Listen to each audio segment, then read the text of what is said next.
ચોક્કસ.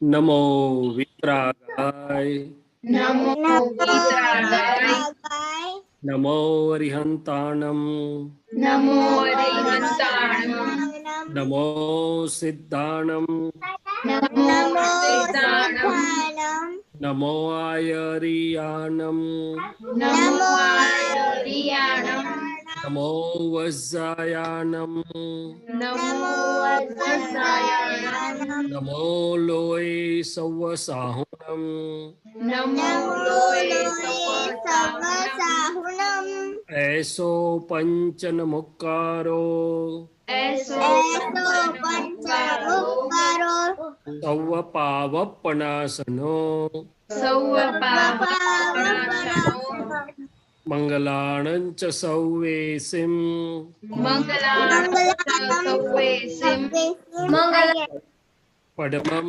હવૈ મંગલમ પડમં હવૈ મંગલમ ઓમ નમો ભગવતે વાસુદેવાય ઓમ નમો ભગવતે વાસુદેવાય ઓમ નમઃ શિવાય ઓમ નમઃ શિવાય જય સચ્ચિદાનંદ જય સચ્ચિદાનંદ જય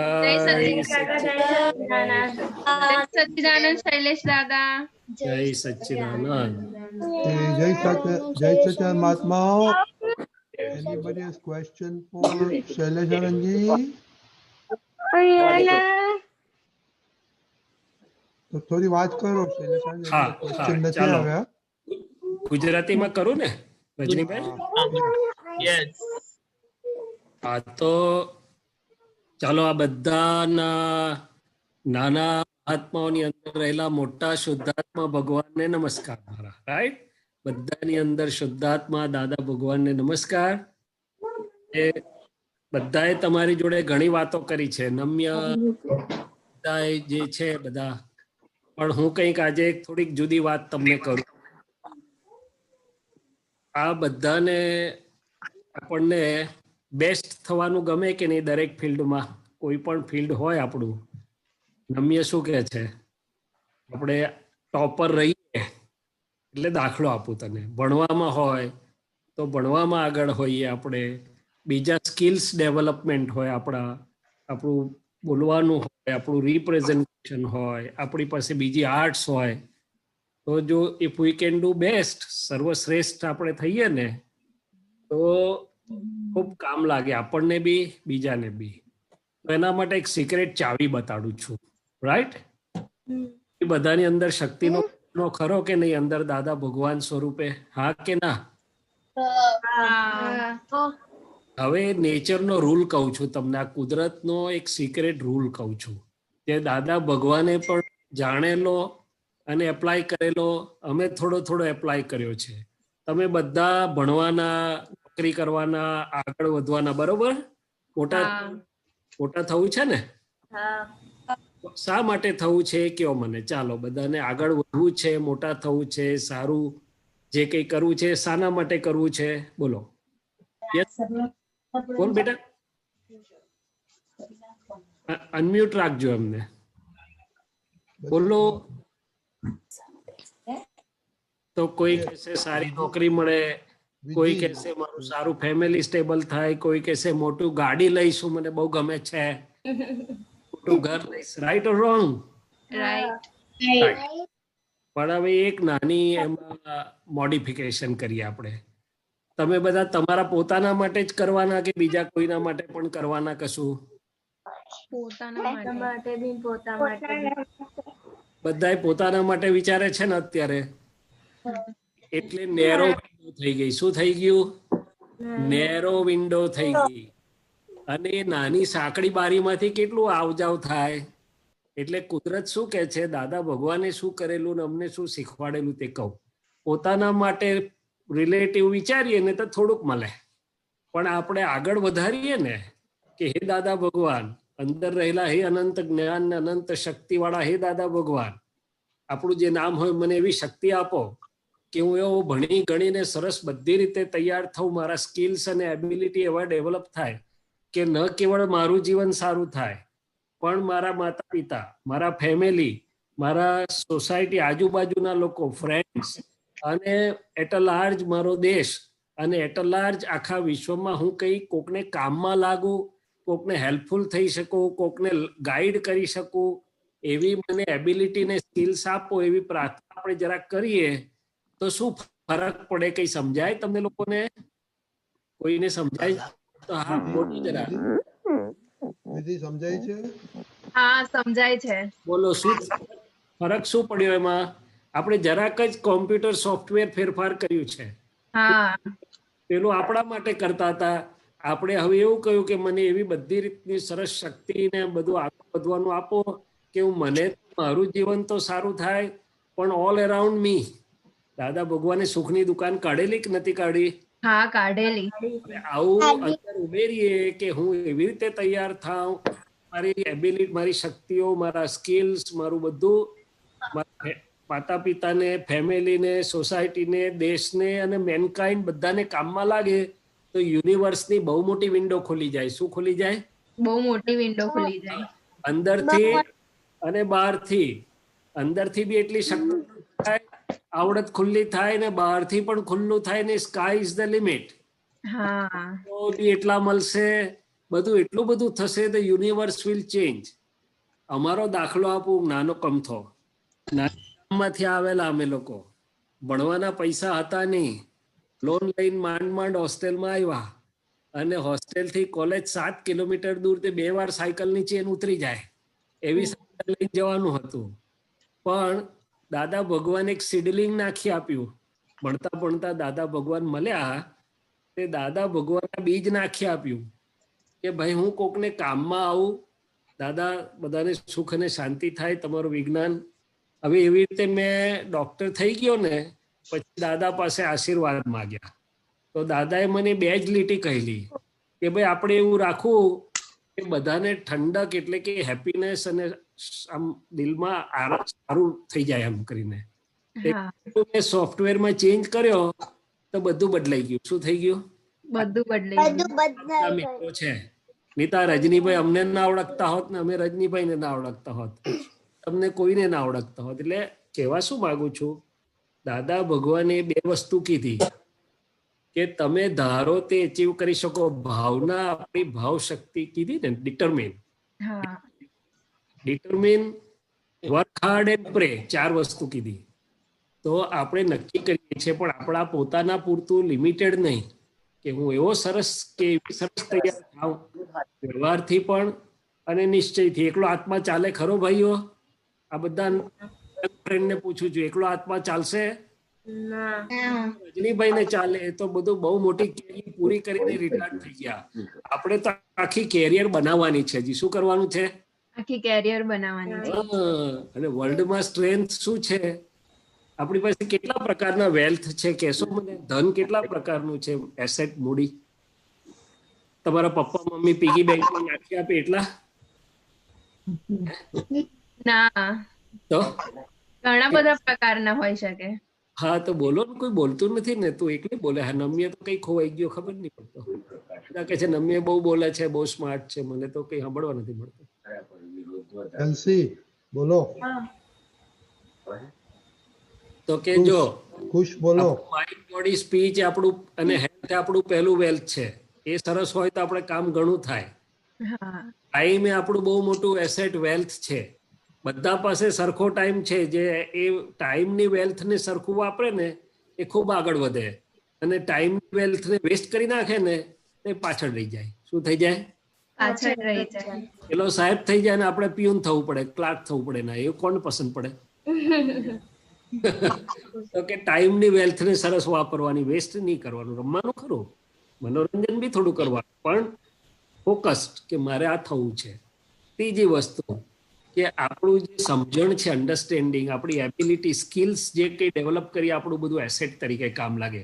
પૈસા ખોવાઈ જાય પણ આપણા સ્કિલ કોઈ લઈ શકે નહીં. એટલે આપણે નક્કી કરવાનું, ફોકસ કરવાનું કે ન મારે ખાલી સ્ટડીઝમાં એકલું તો આગળ આવવું જ છે, પણ સ્ટડીઝની જોડે મારે બીજા બધા સ્કિલ્સ ડેવલપ કરવા છે, જેમાં આપણી વાતચીત કરવાનું, એકબીજા જોડે કોમ્યુનિકેશન સ્કિલ્સ આવડત હોય, એકબીજાને સમજી શકવાની આવડત હોય, અને સૌથી મોટી આવડત દાદા ભગવાનની એ હતી કે મને કોઈ મળે તો એને હેલ્પ કરું. શું કરું? એને હેલ્પ કરી શકું. કોઈનો ધક્કો ખાઈએ, કોઈને હસતા હસતા કશું કામ કરી આપીએ, ગમે તે કરીએ, પણ આપણું એટીટ્યુડ. એટલા 2 સિક્રેટ મેં તમને કહ્યા. આપણા પૂરતું લિમિટેડ નહીં રાખવાનું. આપણે એવી શક્તિ માંગવાની અંદરના દાદા ભગવાન અને દાદા ભગવાન પાસે કે મને એવી રીતે સુંદર રીતે તૈયાર થવાની શક્તિ આપો બધા ખૂણામાં કે મારું જીવન તો સરખું થાય, પણ હું બીજા ઘણાનો ભાર ઉપાડીને એમને મદદ કરી અને આગળ લઈ જઈ શકું. હવે આ તો વ્યવહારની વાત કરી અને એના માટે મેં કહ્યું કે નક્કી કરવાનું. અમે આ જોયેલું હશે નેન્સી કે દાદા ભગવાનની હાજરીમાં અમે હતા. કોઈ 7 વર્ષ, કોઈ 8 વર્ષ, કોઈ 10 વર્ષનું તમારા જેવા બધા આવે. તે દાદા એમને પૂછે કે ભાઈ તારે શું થવું છે? એક છોકરી કે મારે ડાક્ટર થવું છે, કોઈ કે મારે આ ચાર્ટર્ડ એકાઉન્ટન્ટ થવું છે, કોઈ કે એન્જિનિયર થવું છે. હવે અમને જરા મગજમાં શંકા પડે કે હજી તો 10 વર્ષનું છે, 5મા 6મા ધોરણમાં ભણે છે અને એ કહે છે ડાક્ટર થવાનું. દાદા કહે છે કે લે આશીર્વાદ આપું છું, રોજ સવારે 5 વાર યાદ કરજે તું થઈ અને પ્રાર્થના કરજે થઈ જઈશ. તો મને પોતાને શંકા પડે કે હારું આવું બને ખરું? બનતું હશે? હજી તો કેટલું બધો ફેરફાર થઈ જશે. પણ 40 વર્ષ પછી હું જોઈ શકું છું કે જેણે નક્કી કરેલું દાદા પાસે રોજ યાદ કરીને શક્તિ માગીને તૈયારી કરતા હતા અને દાદા આશીર્વાદ આપેલા મોટા ભાગના થઈ ગયા. તો કે એની પાછળ શું સાયન્સ છે?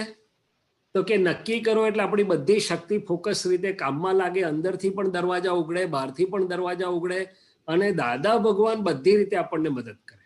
શું કરે? શૈલેષાનજી, જી, આ રુદ્ર, ખુશી, કવન ને ભણવાનું નથી ગમતું. નથી ગમતું? ઓકે, પણ એ મને કહેશે ને શું ગમે છે?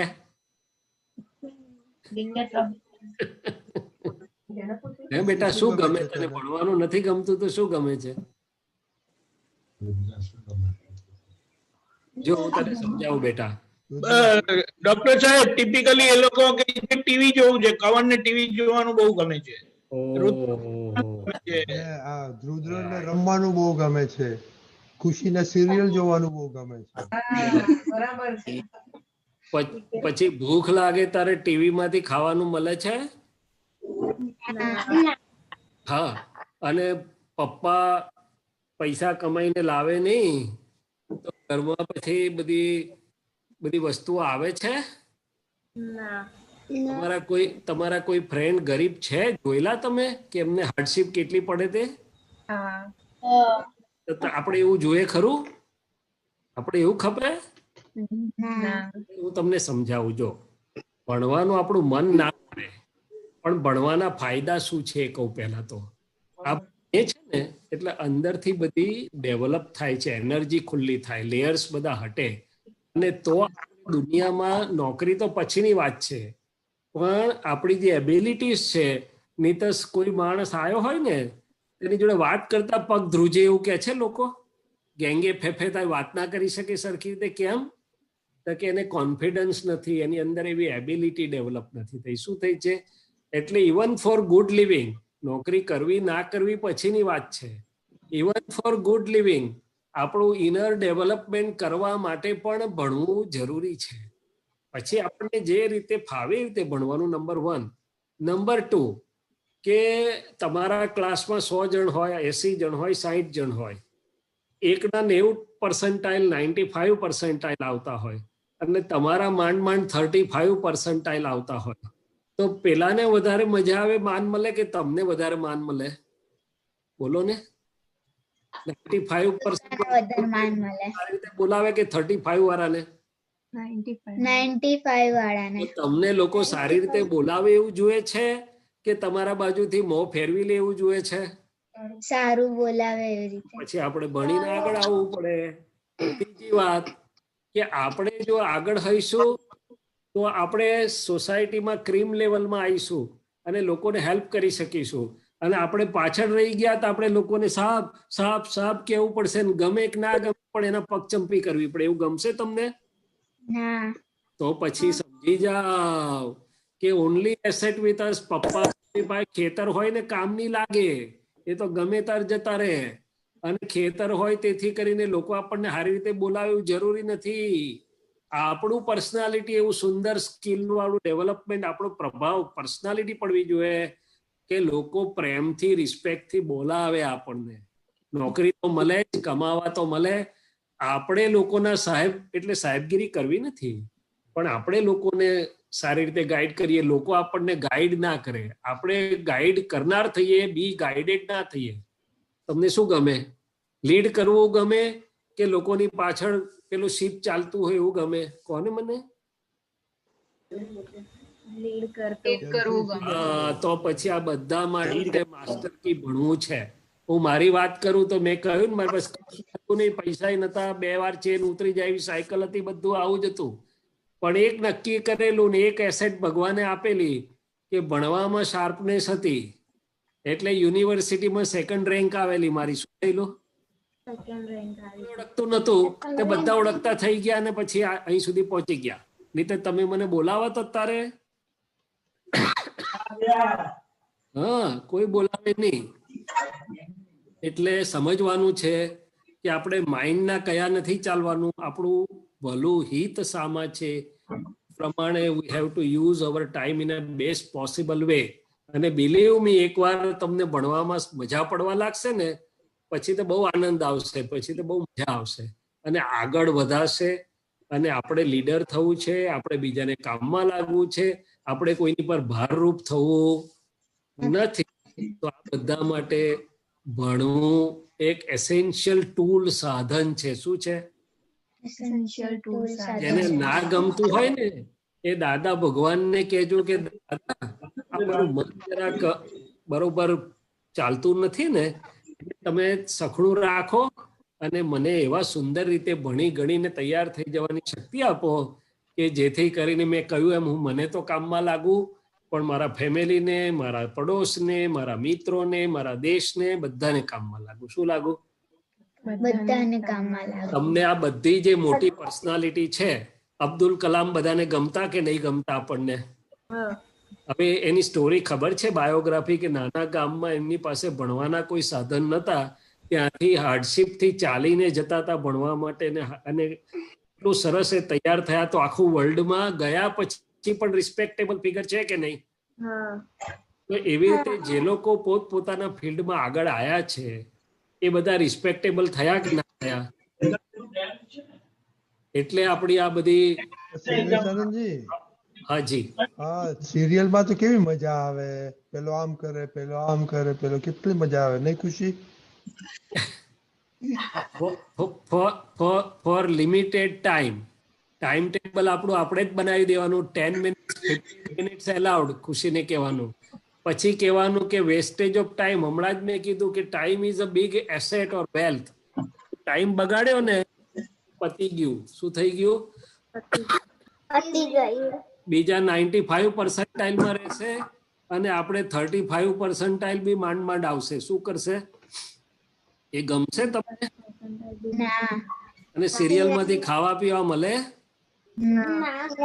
તમને ડ્રેસ અપાવે? તો શું મળે? આંખો દુખે, ટાઈમ બગડે,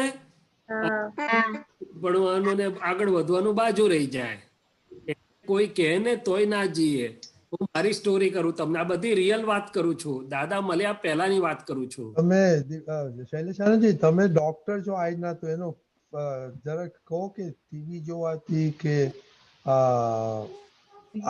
કમ્પ્યુટર આપણે આઈફોન જોવાથી શું થાય આંખો? તમે જો ભાઈ, ડોક્ટર છો. આખા દિવસમાં અડધો કલાક એટ વન ટાઈમ અને ટોટલી એગ્રીગેટેડ 1-2 કલાકથી વધારે કરીએ ને એટલે આંખો પર લોડ પડે, ડ્રાય થવા લાગે, આંખ ખૂંચવા લાગે, આમ થવા માંડે, દુખવા માંડે, ચશ્માના નંબર વધવા લાગે અને સો મેની ડિસએડવાન્ટેજીસ. શું થયું? પણ સૌથી મોટો ડિસએડવાન્ટેજ મેં કહ્યું, આપણો ટાઈમ નકામો જાય અને આપણું ચિત્ત બધું સેટલ્ડ થઈ જાય. શું થઈ જાય? પછી ભણવા બેસીએ તો યાદ જ ના રહે, કારણ કે ચિત્તમાં પેલી સિરિયલ દેખાતી હોય. શું દેખાતી હોય? હવે આવું ચિત્ત કોણ બગાડે? દાદા ભગવાનનું ચિત્ત એવું સુંદર હતું કે ક્યાંય જાય નહીં, ડિસ્ટ્રેક્ટ જ ના થાય. અને આપણે તો હાથે કરીને બધે ડિસ્ટ્રેક્ટ કરી આવીએ, તો પછી કહીએ કે હું ભણું પણ મમ્મી મને યાદ રહેતું નથી. કઈથી યાદ રહે? કારણ કે ચિત્તની એનર્જી શેટર્ડ કરી નાખી. શું કરી નાખ્યું? એવું નહીં કરવાનું. હું મારી વાત કરતો હતો હમણાં સાયન્સમાં અહીંયા હોસ્ટેલમાં આવ્યો એટલે મને ખબર હતી કે ભણવા સિવાય આપણી પાસે બીજો કોઈ ઉપાય છે કોઈ મને બીજું કઈ કરવાનું સપોર્ટ કરે એવું છે નહીં. તે મારા પાર્ટનર અવાજ બવાજ કરે ને તો હું હોસ્ટેલની હોલમાં મોટા હોલમાં ભીત બાજુ માથું રાખીને બેસું કે મને ડિસ્ટર્બન્સ ના થાય. પછી મારા પાર્ટનરો પિક્ચર જોવા જાય મને કે આવું છે, મેં કહું હાથ જોડ્યા, તમારે જોઈતી હોય તમારા ટિકિટના પૈસા હું આલું પણ તમે જાઓ. મને થાય 3 કલાકની શાંતિ. 3 કલાક સારી રીતે શાંતિથી વાંચવા મળ્યું. શું મળ્યું? એટલે મેં આવી રીતે લીધેલું કે ભાઈ પિક્ચર જોઈને મારું હું દળ ફટવાનું, એના કરતા હું અહીંયા ભણ્યો તાજે ડોક્ટર છે. બધા બહુ લોકોને કામમાં લાગુ અને મને કામમાં લાગુ. શું લાગુ? જસ્ટ થિંક લોકો કરે આપણે કરવાનું નથી. Don't follow your friends in every matter.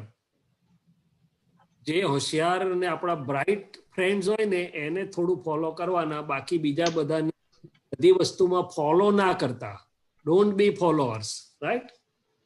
તમને ઠીક લાગે તો આ અંદર વિચારજો, દાદા ભગવાન પાસે શક્તિ માંગજો. શું કરવાનું? બરાબર બધા? ઓકે. શૈલેષ આનંદજી. જી. હા, બટ આપણે ફ્રેન્ડ્સ નું તમે કીધું ને કે કોઈ બ્રાઇટ કે એમ કે સારા એમ બ્રેવ હોય કે ભણવામાં આમ સારા હોય એ લોકોની સાથે ફ્રેન્ડશિપ રાખવાની. બટ એ લોકો ભણવામાં સારા હોય બટ બીજા બધા ફિલ્ડમાં વધારે હોય તો પછી ના, આપણે ખાલી સિલેક્ટિવ રહેવાનું. ભણવું હોય તો જે ભણવામાં ટોપર હોય એની નોટ લેવાની, જોવાનું ને પછી ગાઈડન્સ લેવાનું. બીજી વાતમાં આપણે રસ્તે એને રસ્તે આપણે મિત્રતા તોડવાની જરૂર નથી, પણ આપણને સિલેક્શન તો ખબર હોય ને. એટલે આપણે ખાલી ભણવામાં આગળ નથી આવવું, આપણે જીવનના બીજા સ્કિલ્સ, સોફ્ટ સ્કિલ્સ કહેવાય છે ને એમાં પણ આગળ આવવું છે. હું છે ને સ્કૂલમાં ઇલોક્યુશન કોમ્પિટિશન, વક્તૃત્વ સ્પર્ધામાં બહુ ભાગ લેતો હતો. તો એમાંથી મને આજે એટલું બધું કામમાં લાગે છે કે કોઈ દિવસ વાંચીને બોલ મારે પ્રેઝન્ટ નથી કરવું પડતું, એમને સ્પોન્ટેનિયસલી જ થયા કરે. તે એબિલિટી તમે અત્યારથી થોડી ડેવલપ કરશો જુદી જુદી, બહુ કામમાં લાગશે. શું કામમાં લાગશે? આવી બધી ઘણી સ્કિલ્સ હોય છે. શું હોય છે? ભણવું એક વસ્તુ છે, સોફ્ટ સ્કિલ્સ પણ ડેવલપ કરવા છે, અને બીજી બાજુ દાદા ભગવાનને પ્રાર્થના કરવી છે કે અંદરનું પણ મને એવું સુંદર સમજ મળે. તમે તો બધા પુણ્યશાળી છો, આ નાની ઉંમરથી તમને આવું સુંદર પ્લેટફોર્મ મળ્યું છે, આવું સુંદર સંસ્કાર મળ્યા છે, એટલે તમારે વ્યવહાર અને નિશ્ચય એટલે બહાર અને ઇનર ડેવલપમેન્ટ આત્માનું પણ બહુ સુંદર થાય. અને જે શક્તિ જોઈએ તો અંદર દાદા ભગવાનને કહેજો કે હે અંદરવાળા દાદા ભગવાન, તમે તો અનંત જ્ઞાન વાળા છો, તમે અનંત દર્શન વાળા છો, તમે અનંત શક્તિ વાળા છો, મને વાંચવાની, સમજવાની, આગળ વધવાની મને આની શક્તિઓ આપો. રાઈટ? હવે આ જે 2-3 વાત કરીને એનો સાર ઇસેન્સ નોટમાં લખી લાવજો. એટલે બીજી વખત હું મળીશ તારે પૂછીશ. અને નહીં તો દીપક કાકાને કહું છું કે તમને પૂછે કે રાઇટઅપ મોકલી આપો કે આ મેં 2-3 વાત કરી એમાં તમે શું સમજ્યા, નહીં સમજ્યા હોય તો ફરી પાછું આપણે વાત કરશું. સમજાયું? ના સમજાયું તો પાછું રિપીટ કરજો. આપણે આ ક્લિપ્સ આપણે મોકલી છે હવે એટલે બધી ક્લિપ્સ તમે જોઈ શકો. નમ્યા તારો કોઈ ક્વેશ્ચન, તારો છેલ્લો ક્વેશ્ચન છે? પછી હવે આપણે બંધ કરીએ બાળકો માટે. ના, નથી. ઓકે. અને કઈ સમજાયું આમાંથી? હા, તું શું બહુ બધું સમજાયું. ઘણું બધું સમજાયું. Very good boy. નક્કી કરી શું એક વસ્તુ શું સમજાયું?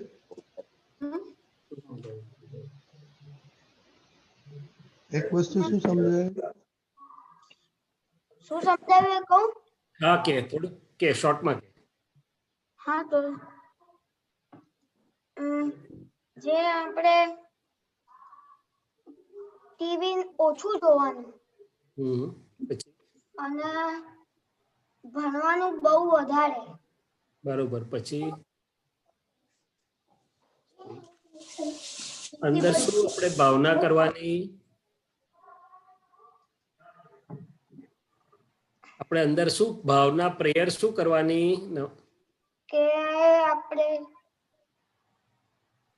હે દાદા ભગવાન, હે દાદા ભગવાન, ગણી ગણીને અને બીજી બધી રીતે એવા સુંદર તૈયાર થઈ જવાની શક્તિ આપો કે જેથી કેવળ ન ખાલી મારું જીવન થાય પણ મારા માતા પિતાને, મારા કુટુંબને, મારા ફ્રેન્ડ્સને, આજુબાજુ વાળાને, દેશને અને બધાને હું કામમાં લાગુ. શું લાગુ? કામમાં લાગુ. હા, કંઈક એમને મદદ કરી શકું, કંઈ એવી બધી રીતે મને તૈયાર થઈ જવાની શક્તિ આપો. શું કરવાનું? તૈયાર થઈ જવાની શક્તિ આપો. એટલે આવી પ્રાર્થના કરીશ ને તો બહુ જ સુંદર આગળ વધાશે. અને પછી નક્કી કરવાનું, રોજ દાદા ભગવાનને 5 વાર કહેવાનું કે મારે ડોક્ટર થવું છે, એન્જિનિયર જે થવું હોય તે દાદા શક્તિ તમે આપજો. પછી લાગવાનું કામ. બરોબર? આ બે મુખ્ય. ચાલો, જય સચ્ચિદાનંદ. આપણે હવે ક્વેશ્ચન એક આવેલો છે કૃષ્ણ.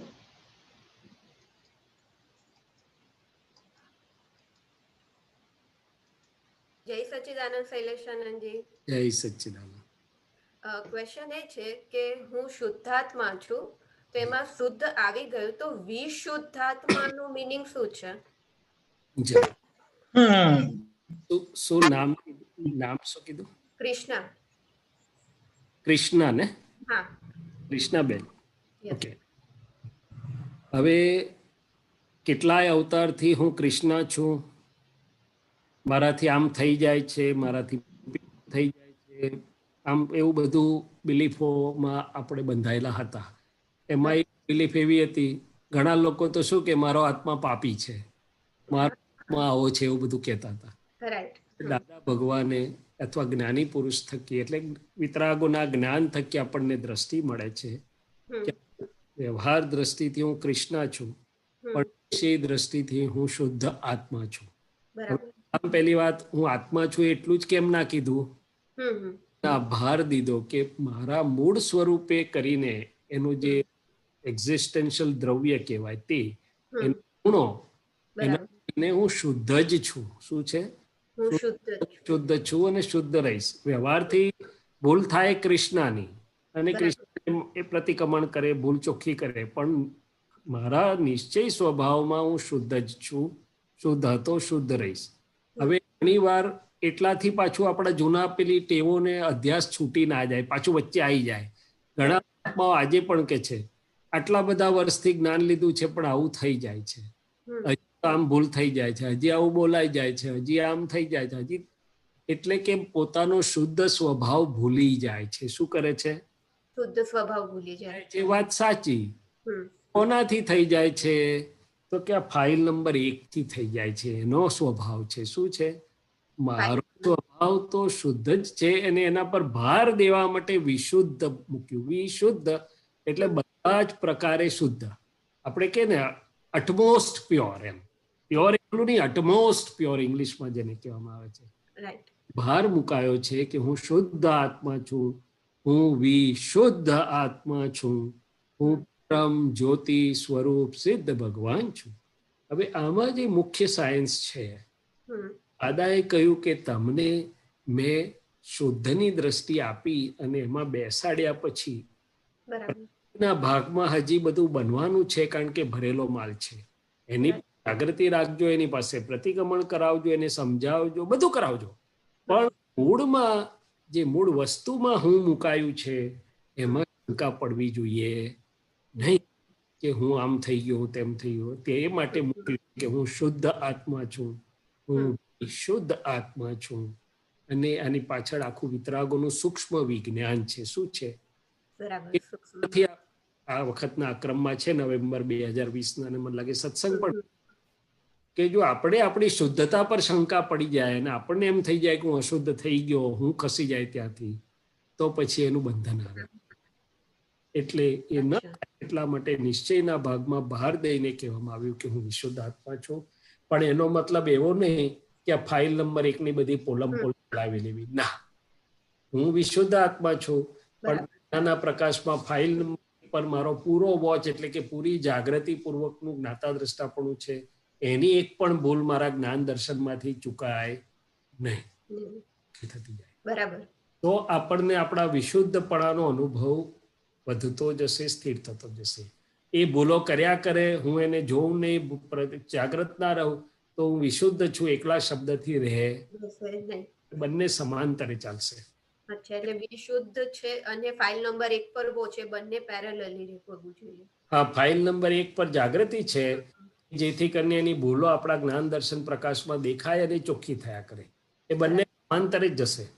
અચ્છા, એટલું ફાઇલ નંબર 1 ની ભૂલો ઓછી થતી જશે, પ્રતિક્રમણો થતા જશે, જાગૃતિ વધતી જશે, એટલું અંદરમાં હું વિશુદ્ધ છું એની પ્રતીતિ, લક્ષ અને અનુભવ વધતો જશે.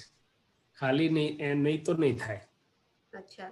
અને વિશુદ્ધમાં ઓલ્ટમોસ્ટ છે તે એ કેવી રીતે? મીન્સ કે ઓલમોસ્ટ પ્યોર કીધું ને, એટલે કે બધી જ અપેક્ષાએ સર્વાંગ સંપૂર્ણ. શું કહે છે ગુજરાતી? સર્વાંગ સંપૂર્ણ. આપણે કહીએ કે ભાઈ આ લે તને આ પ્યોર ગોલ્ડ આપું છું, તો એની બુદ્ધિમાં ઉતરે નહીં. એટલે આપણે કહીએ 24 carat utmost pure without even a tinge of impurity આપું છું, એમ કહીએ. એવી રીતે મારું જે શુદ્ધાત્મા પદ છે, સર્વ અવસ્થાઓમાં સર્વ પ્રકારે સર્વાંગ સંપૂર્ણ શુદ્ધ છે. એટલે કીધું દ્રવ્ય કરીને હું સંપૂર્ણ શુદ્ધ છું. એટલે કે મારા મૂળ દ્રવ્ય એટલે એક્ઝિસ્ટન્શિયલ મટીરિયલ દ્રવ્ય, જ્ઞાન દર્શનાદિ અનંતા ગુણો થકી હું સંપૂર્ણ શુદ્ધ છું. પછી આગળ કીધું કે અનંતા જ્ઞેયોને જાણવામાં પરિણમેલી અનંતી અવસ્થાઓ, મનમાં બળ થઈ ગઈ હોય, વાણી નીકળી ગઈ હોય, દેહથી ભૂલો થઈ ગઈ હોય, એને જાણું છું. પણ જાણવાની અવસ્થાઓમાં પણ હું સંપૂર્ણ શુદ્ધ છું, સર્વાંગ શુદ્ધ. આ દ્રશ્યોને જોવામાં પરિણમેલી અનંતી અવસ્થાઓમાં હું આ ખોટું દ્રશ્ય જોઈ લેશે, ખોટું દ્રશ્ય આવશે, પણ હું એને જાણું છું અને એમાં અવસ્થાઓ પરિણમે છે, એમાં હું મારા મૂળ સ્વરૂપે સંપૂર્ણ શુદ્ધ છું, સર્વાંગ શુદ્ધ છું. એટલે આ બધી અપેક્ષાથી કરીને જ્યારે સમજાય છે એટલે અટમોસ્ટ પ્યોર, એટલે સર્વાંગ શુદ્ધ, સંપૂર્ણ શુદ્ધ ગુજરાતીમાં કહીએ. અચ્છા, એટલે બધી જ અપેક્ષાઓથી સંપૂર્ણ શુદ્ધ. રાઈટ, ઓકે, સમજમાં. એ આપણા મૂળ સ્વભાવને વિશે, સ્વરૂપને વિશે. અચ્છા, કૃષ્ણની કે શૈલેષની તો જે ભૂલો છે એ પ્રજ્ઞાન પ્રકાશમાં જોયા જ કરવાની, ધોયા જ કરવાની. અને શક્તિ, હે દાદા ભગવાન, શુદ્ધ જ્ઞાન દર્શન પ્રકાશમાં શૈલેષની બધી ભૂલો દેખાય અને એના પ્રતિક્રમણ થઈને એમાંથી મુક્ત થાય એવી શક્તિ આપો, શક્તિ આપો, શક્તિ આપો. કારણ કે દાદા ભગવાને કહ્યું કે ના કરાવડાવે કે દોષો દેખાય, ભૂલો જોવી છે ત્યાં સુધી દેખાય નહીં. એટલે માગવાનું કે હે દાદા ભગવાન, શૈલેષની ભૂલો દેખાય અને એમાંથી મુક્ત થવા એવી શક્તિ આપો. બરાબર. વિતરાગોનો પ્રયોગ છે. બંને કામ સમાંતરે કર્યા છે. શુદ્ધાત્માની ભજના કરતા કરતા આ મન, વાણી, કાયાની બધી ભૂલોમાં ને ચોખ્ખી કરીને ચોખ્ખા થઈ ગયા. શું થઈ ગયા? ચોખ્ખા થઈ ગયા. તો નિશ્ચય કરવાનો એના માટે.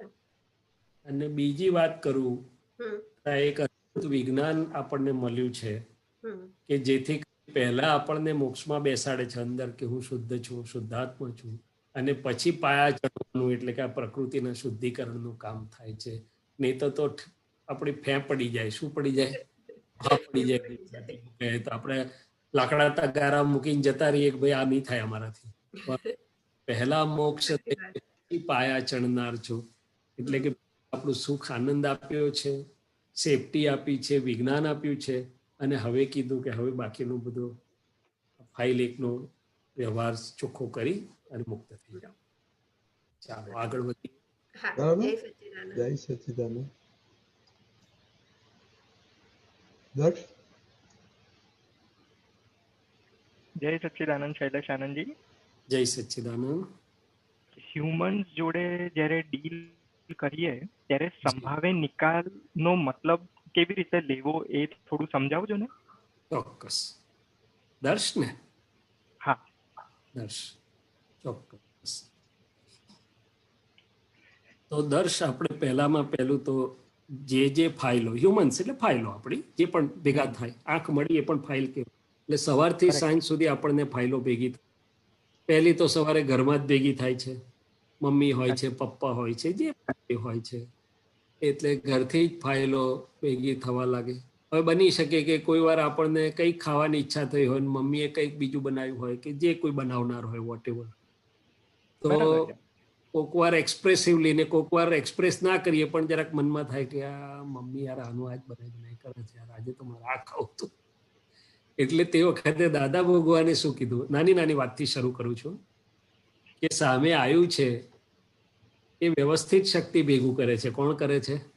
વ્યવસ્થિત શક્તિ ભેગું કરે છે. બનાવનારને પ્રેરણા કોણ કરે છે? વ્યવસ્થિત શક્તિ કરે છે. Correct. એ ભેગું કોણ કરે છે? તો કે વ્યવસ્થિત શક્તિ ભેગું કરે છે. માટે દર્શને કહેવાનું કે દર્શ, આ પ્રાપ્ત સંજોગ જે છે એનો સમભાવથી નિકાલ કરો. સંભાવથી નિકાલ એટલે મન બગડે નહીં. શું કરે? વેલકમ. મન બગડે નહીં. હા, સંભાવથી નિકાલ ક્યારે કહેવાય? તો કે મન બગડે નહીં, બગડતું હોય આપણે એને કહીએ દર્શ સંભાવથી નિકાલ એટલે તો ચોખ્ખું થઈ જાય. સરસ, ચાલો આવો, મને બહુ પ્રેમથી બરાબર. ખાઈ શું છે, ચાલો આગળ વધીએ. આ તો વસ્તુનું થયું. આ વસ્તુ જોડે આપણને આમ તેમ અણગમો થાય એટલે વસ્તુ બનાવનાર જોડે સંભાવના રહે ને કે રે. એટલે આ તો એક સાદી વાત સમજાવું છું. બરાબર. એટલે એનો સંભાવથી નિકાલ કરવા માટે આપણે આ જે બધું ભેગું થઈ રહ્યું છે એમાં સંભાવથી નિકાલ કરવો પડે. હવે દાદા ભગવાન કેટલું સરસ કરતા તે સમજાવું તમને. બે દાખલા. દાદા ભગવાન કે કોક વાર બાથરૂમમાં પાણી મૂક્યું હોય અને કોઈ વાર ડબલું મૂકવાનું રહી ગયું હોય, કોઈ વાર પાણી ગરમ હોય એમાં ઠંડુ પાણી ના આવે એવું બને, તો દાદા કે શું બૂમાબૂમ કરવાની? ક્યારે તમે ડબલું મૂકવાનું ભૂલી ગયા? આમ ના, અમે કે ધીમે રહીને હાથથી આમ પાણી ચોપડી નહીં લઈએ કે એટલે બહુ ગરમ ના લાગે એવી રીતે કે એડજસ્ટ એવરીવેર, કે સંભાવથી નિકાલ. પ્રાપ્ત સંજોગનો સુમેળ સાધીને સમભાવથી નિકાલ. બૂમ નહીં ને બરેડો નહીં. એમાં જમતા દાદા કે બૂમ પડાય હજુ નહીં કે આમાં મીઠું નથી ને ફલાણું નથી ને આવું નથી ને ટેસ્ટ નથી ને, બૂમ બરેડો ના પડાય. શું? પછી બીજો દાખલો દાદા આપતા હતા કે કોઈ વાર ચામાં નાખવાની રહી ગઈ હોય, તમે બોલીએ નહીં, કહીએ નહીં. તો કે કેમ? તો કે કહીએ તો હીરાબાને દુઃખ થાય.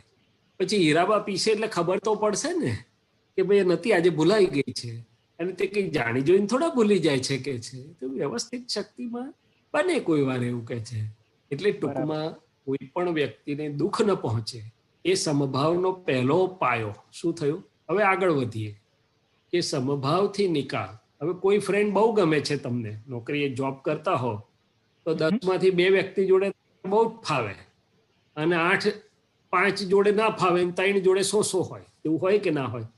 હોય. કે બધા જોડે સરખું હોય? ના ના. હવે પેલા બે જેને ફાવતું હોય ને તે તમને એમ થાય ચલ ને યાર, ચલ ને લેટેસ્ટ સ્પેન્ડ ટાઈમ, કામ પતાઈને જલ્દી આપણે બીજું. એટલે ગમતામાં ચોંટવું નહીં, ત્યાં બી સંભાવ. શું કરવું? બરાબર. કમ ટુ, એ બહુ ગમે છે એની પાછળ નહીં પડવાનું, કારણ કે એ નુકસાન કરે. એટલે સમભાવ ત્યાં કહેવાનું દર્શને દર્શ, ગમતી ફાઇલોને ચોંટી નહીં પડવાનું, સંભાવમાં આવો. અને પેલા નથી ગમતા ત્યાંથી ભાગવાનું નહીં, આવો જોડે. તો કે ગમતામાં પણ સંભાવ એટલે બેલેન્સ, અને ના ગમતામાં ગમતાને ચોંટવાનું નહીં, ના ગમતાને ધક્કો નહીં મારવાનો. આ પેરામીટર. ત્રીજું સમભાવનું પેરામીટર તો કે આપણે જેમની જોડે ડીલિંગ થાય છે, અંદર નક્કી કર્યું કે સમભાવથી નિકાલ કરવો છે, એટલે સામેવાળાને કામ પૂરું થઈ ગયા પછી પૂછવું કે ઇઝ ઇટ ઓલ રાઈટ? તમને આ સંતોષ છે, અનુકૂળ આવ્યું? એટલે પેલા કે હા ઇટ ઇઝ ઓલ રાઈટ. તો આપણે સમજીએ કે સંભાવથી નિકાલ થઈ ગયો. પણ પેલા કે ના ના, તમે આ મારું આ રીતે કર્યું નથી, મેં તો આમ કીધેલું ને તમે તો આમ કર્યું, વધારે ચાર્જ લઈ ફલાણું. એટલે આપણે સમજી જઈએ કે આ ક્લેમ ઉભો રહ્યો છે. શું રહ્યું છે? ક્લેમ ઉભો રહ્યો છે. હા, ક્લેમ ઉભો રહે એને સમભાવથી નિકાલ કહેવાતો નથી બાય એન્ડ લાર્જ. એટલે દાદાએ કહ્યું કે નક્કી કર્યા પછી એક દાખલો આપતા હતા દાદા કે સુલેમાન આવે છે પૈસા લેવા અને ઉઘરાણી કરે છે કે તમારે 1000 રૂપીઝ આપવાના છે. એટલે આપણે મહેતાજીને પૂછીએ છીએ તો કે ભાઈ આમ તો નક્કી કર્યા પ્રમાણે 300 રૂપીઝ આપવાના થતા હતા, આપણે 1000 માગી રહ્યો છે. એટલે આપણે સમજ્યા કે આ 700 રૂપિયાની ફાઇલ થઈ છે. હવે નોર્મલ સર્કમસ્ટન્સીસમાં આપણે શું કરતે? જો ભાઈ આ કોન્ટ્રાક્ટ તારી જોડે નક્કી કરેલું 300 જ મળશે, જોઈએ તો લઈને તો ચાલતો થા. એટલે પેલો કે સાહેબ વાત સાચી, પણ આ ભાવ વધી ગયા છે, જીએસટી આવ્યો, ફલાણું થયું, હાર્ડલી કોરોનામાં મળતું નથી એટલે મને ખર્ચો વધારે થયો છે, હું તમને રિક્વેસ્ટ કરું છું. એટલે આપણે ગમે તેમ કરીને ધીમે રહીને કહેવાનું હા આપણું કાયમનું ડીલિંગ છે, મને બી બહુ બોજો પડે 1000 આપવું પણ તું એમ કર 300 ને બદલે 100 કે 150 વધારે આપું જો તને વાંધો ના હોય.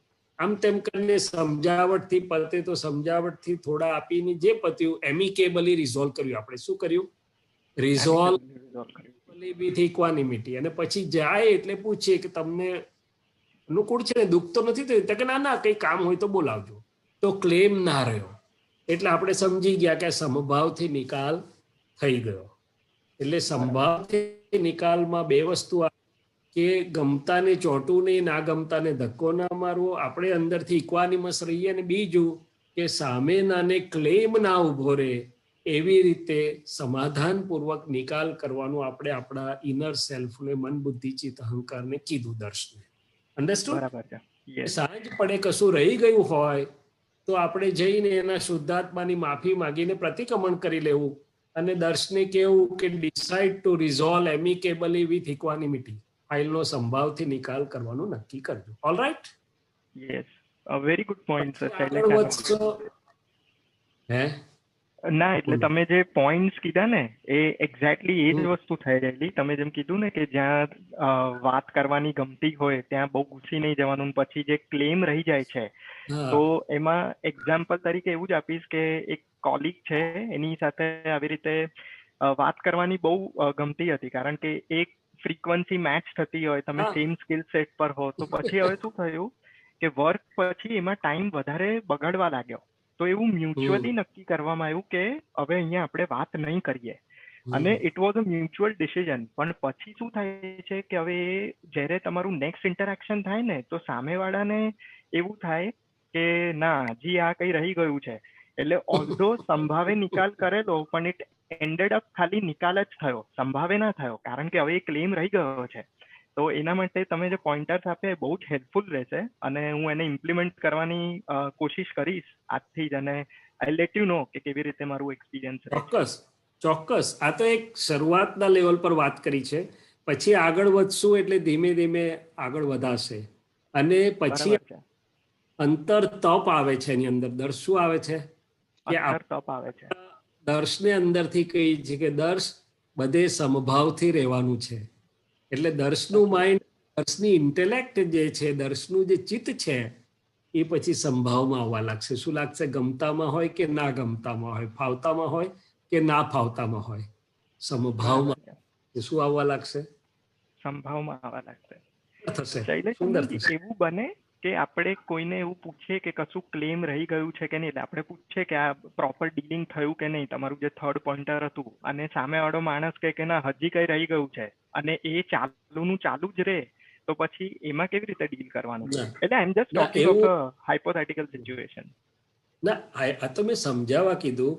આપણે એવું સીધું પૂછવાની જરૂર નથી, પણ આપણે પોઈન્ટર તો લઈ લઈએ ને કે ભાઈ ઓલરાઈટ છે, તો કે હા ઓલરાઈટ છે, એટલે આપણે સમજીએ કે આ ક્લેમ ફાઇલ પૂરી થઈ ગઈ. એમ આપણે ના પાડે તો એવું બનશે નહીં. એ કોઈના હાથમાં નથી, એના હાથમાં નથી. પહેલામાં છે દર્શ કે આ જગત સામ સામે વાઇબ્રેશનોની ઇફેક્ટ વાળું છે. શું છે? સામ સામે વાઇબ્રેશન. આ જગત સામ. હા, એટલે આપણા મગજમાં હોય કે મારે આમ જ કરવું છે ને એને આમ જ બાટલીમાં પૂરવો છે કે આમ જ કન્વિન્સ કરાવો છે કે આમ જ લઈ જવો છે, તો એના મગજમાં એનું રિપરકશન્સ પડે ને જુદી દિશામાં જાય. પણ આપણે અંદરથી નક્કી કરીએ છીએ કે આ ફાઇલનો મારે સમભાવથી નિકાલ કરવો છે, એટલે પહેલું આપણું અંતસ્કરણ પણ સરસ થાય છે, અને એનો એકો વાઇબ્રેટરી સામે પણ પડે છે. 90% કેસમાં તો સામેવાળો વાંકો હશે તો પણ સીધો થઈને તરત સંભાવથી નિકાલ થઈ જશે. 5-10% કેસમાં થોડું ચીકણું હોય કે તો આપણે ધીમે ધીમે સમજાવીને ધીમે ધીમે મેટ ટેક અ વાઇલ પણ થઈ જાય. અને ન થાય તો આપણે નક્કી કર્યું છે માટે આપણી જવાબદારીમાંથી આપણે પૂરા થઈએ છીએ કે ના ભાઈ મેં તો સમભાવથી નિકાલ કરવાનું મારું નક્કી પણ છે, મારો પ્રયત્ન છે. અને કદાચ થાય તો અંદર પછી પ્રતિક્રમણ કરી લેવાના આપણે. સમભાવથી નિકાલનો અર્થ એવો નથી કે બધું જેમ સામેવાળો કેમ કર્યા કરવું. ના, આપણે નક્કી કરીએ છીએ કે આ સિચ્યુએશન કે ફાઇલનો સંભાવથી નિકાલ કરવો છે, સમજાવટથી થાય તો એ તો અંદરથી બધું સૂજ પડશે. તને શું પડશે? હોલ પડવા લાગશે. Yes, hole light will come out. પણ Alright. Attitude will count. આ તારું એટીટ્યુડની જે ઇનર રિફ્લેક્શન અને એટીટ્યુડ સામેવાળા પર કામ કર્યા વગર નહીં રહે. One more step. ડિફિકલ્ટી લાગે તો દાદાને કહેવાનું, હે દાદા ભગવાન, તમે અમારી અંદર પણ હાજર રહો, સામેવાળી ફાઇલમાં પણ આપ જ છો, અને મને આ ફાઇલનો સંભાવથી નિકાલ કરવાની શક્તિ આપો. એટલે દાદાને હાજર કરીશ તો બધું સીધું બહુ સહેલાઈથી થઈ જશે. બરાબર છે. ઇન સમ ડિફિકલ્ટ સિચ્યુએશન્સ એવું લાગે ત્યાં. ઓકે, ઓકે, ચાલો આગળ વધીએ. બીજા જય પ્રશ્ન સચ્ચિદાનંદ. થઈ શકે. Purnimaben,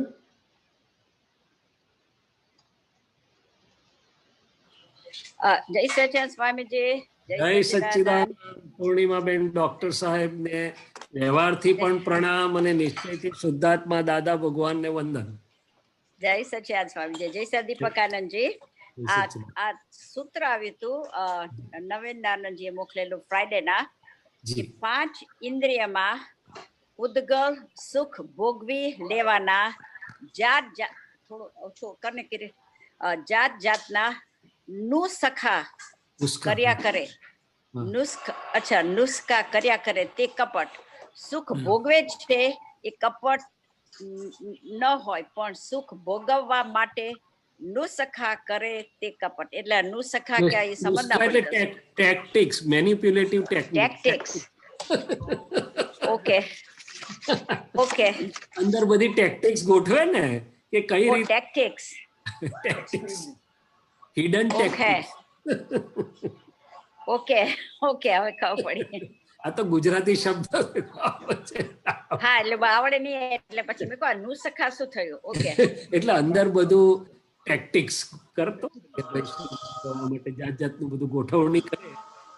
hidden hidden hidden please. Hidden બધા hidden agenda, hidden tactics. Hidden techniques. Okay, ખબર પડી હવે. તમે સરળ માણસો, તમને આવું બધું નહીં આવડ્યું એટલે. આ તો ઇન્ડિયન પઝલ છે. હવે સમજ પડી ગયા. હા, હવે સમજ પડી. આવે ઘણીવાર શું સીધું જો ઘણીવાર શું સીધું માગવાનું શરમ લાગે ને, ઘણીવાર સીધું મળે નહીં, ઘણીવાર એમ થાય કે મારી વેલ્યુ શું રહેશે, એટલે ગોઠવણી કરે અંદર બધી કે જેથી કરીને એને સુખ મળે અને પાછું પોતાનું સારું દેખાય. શું દેખાય? અચ્છા, સારું દેખાય. અચ્છા, દેખાય, ખોટું દેખાય નહીં, અને લાડવો તો ખાવા મળે પાછો સુખનો. યપ યપ, બરોબર. Something like that. જય સચ્ચિદાનંદ. બસ, જય કમળાબેન,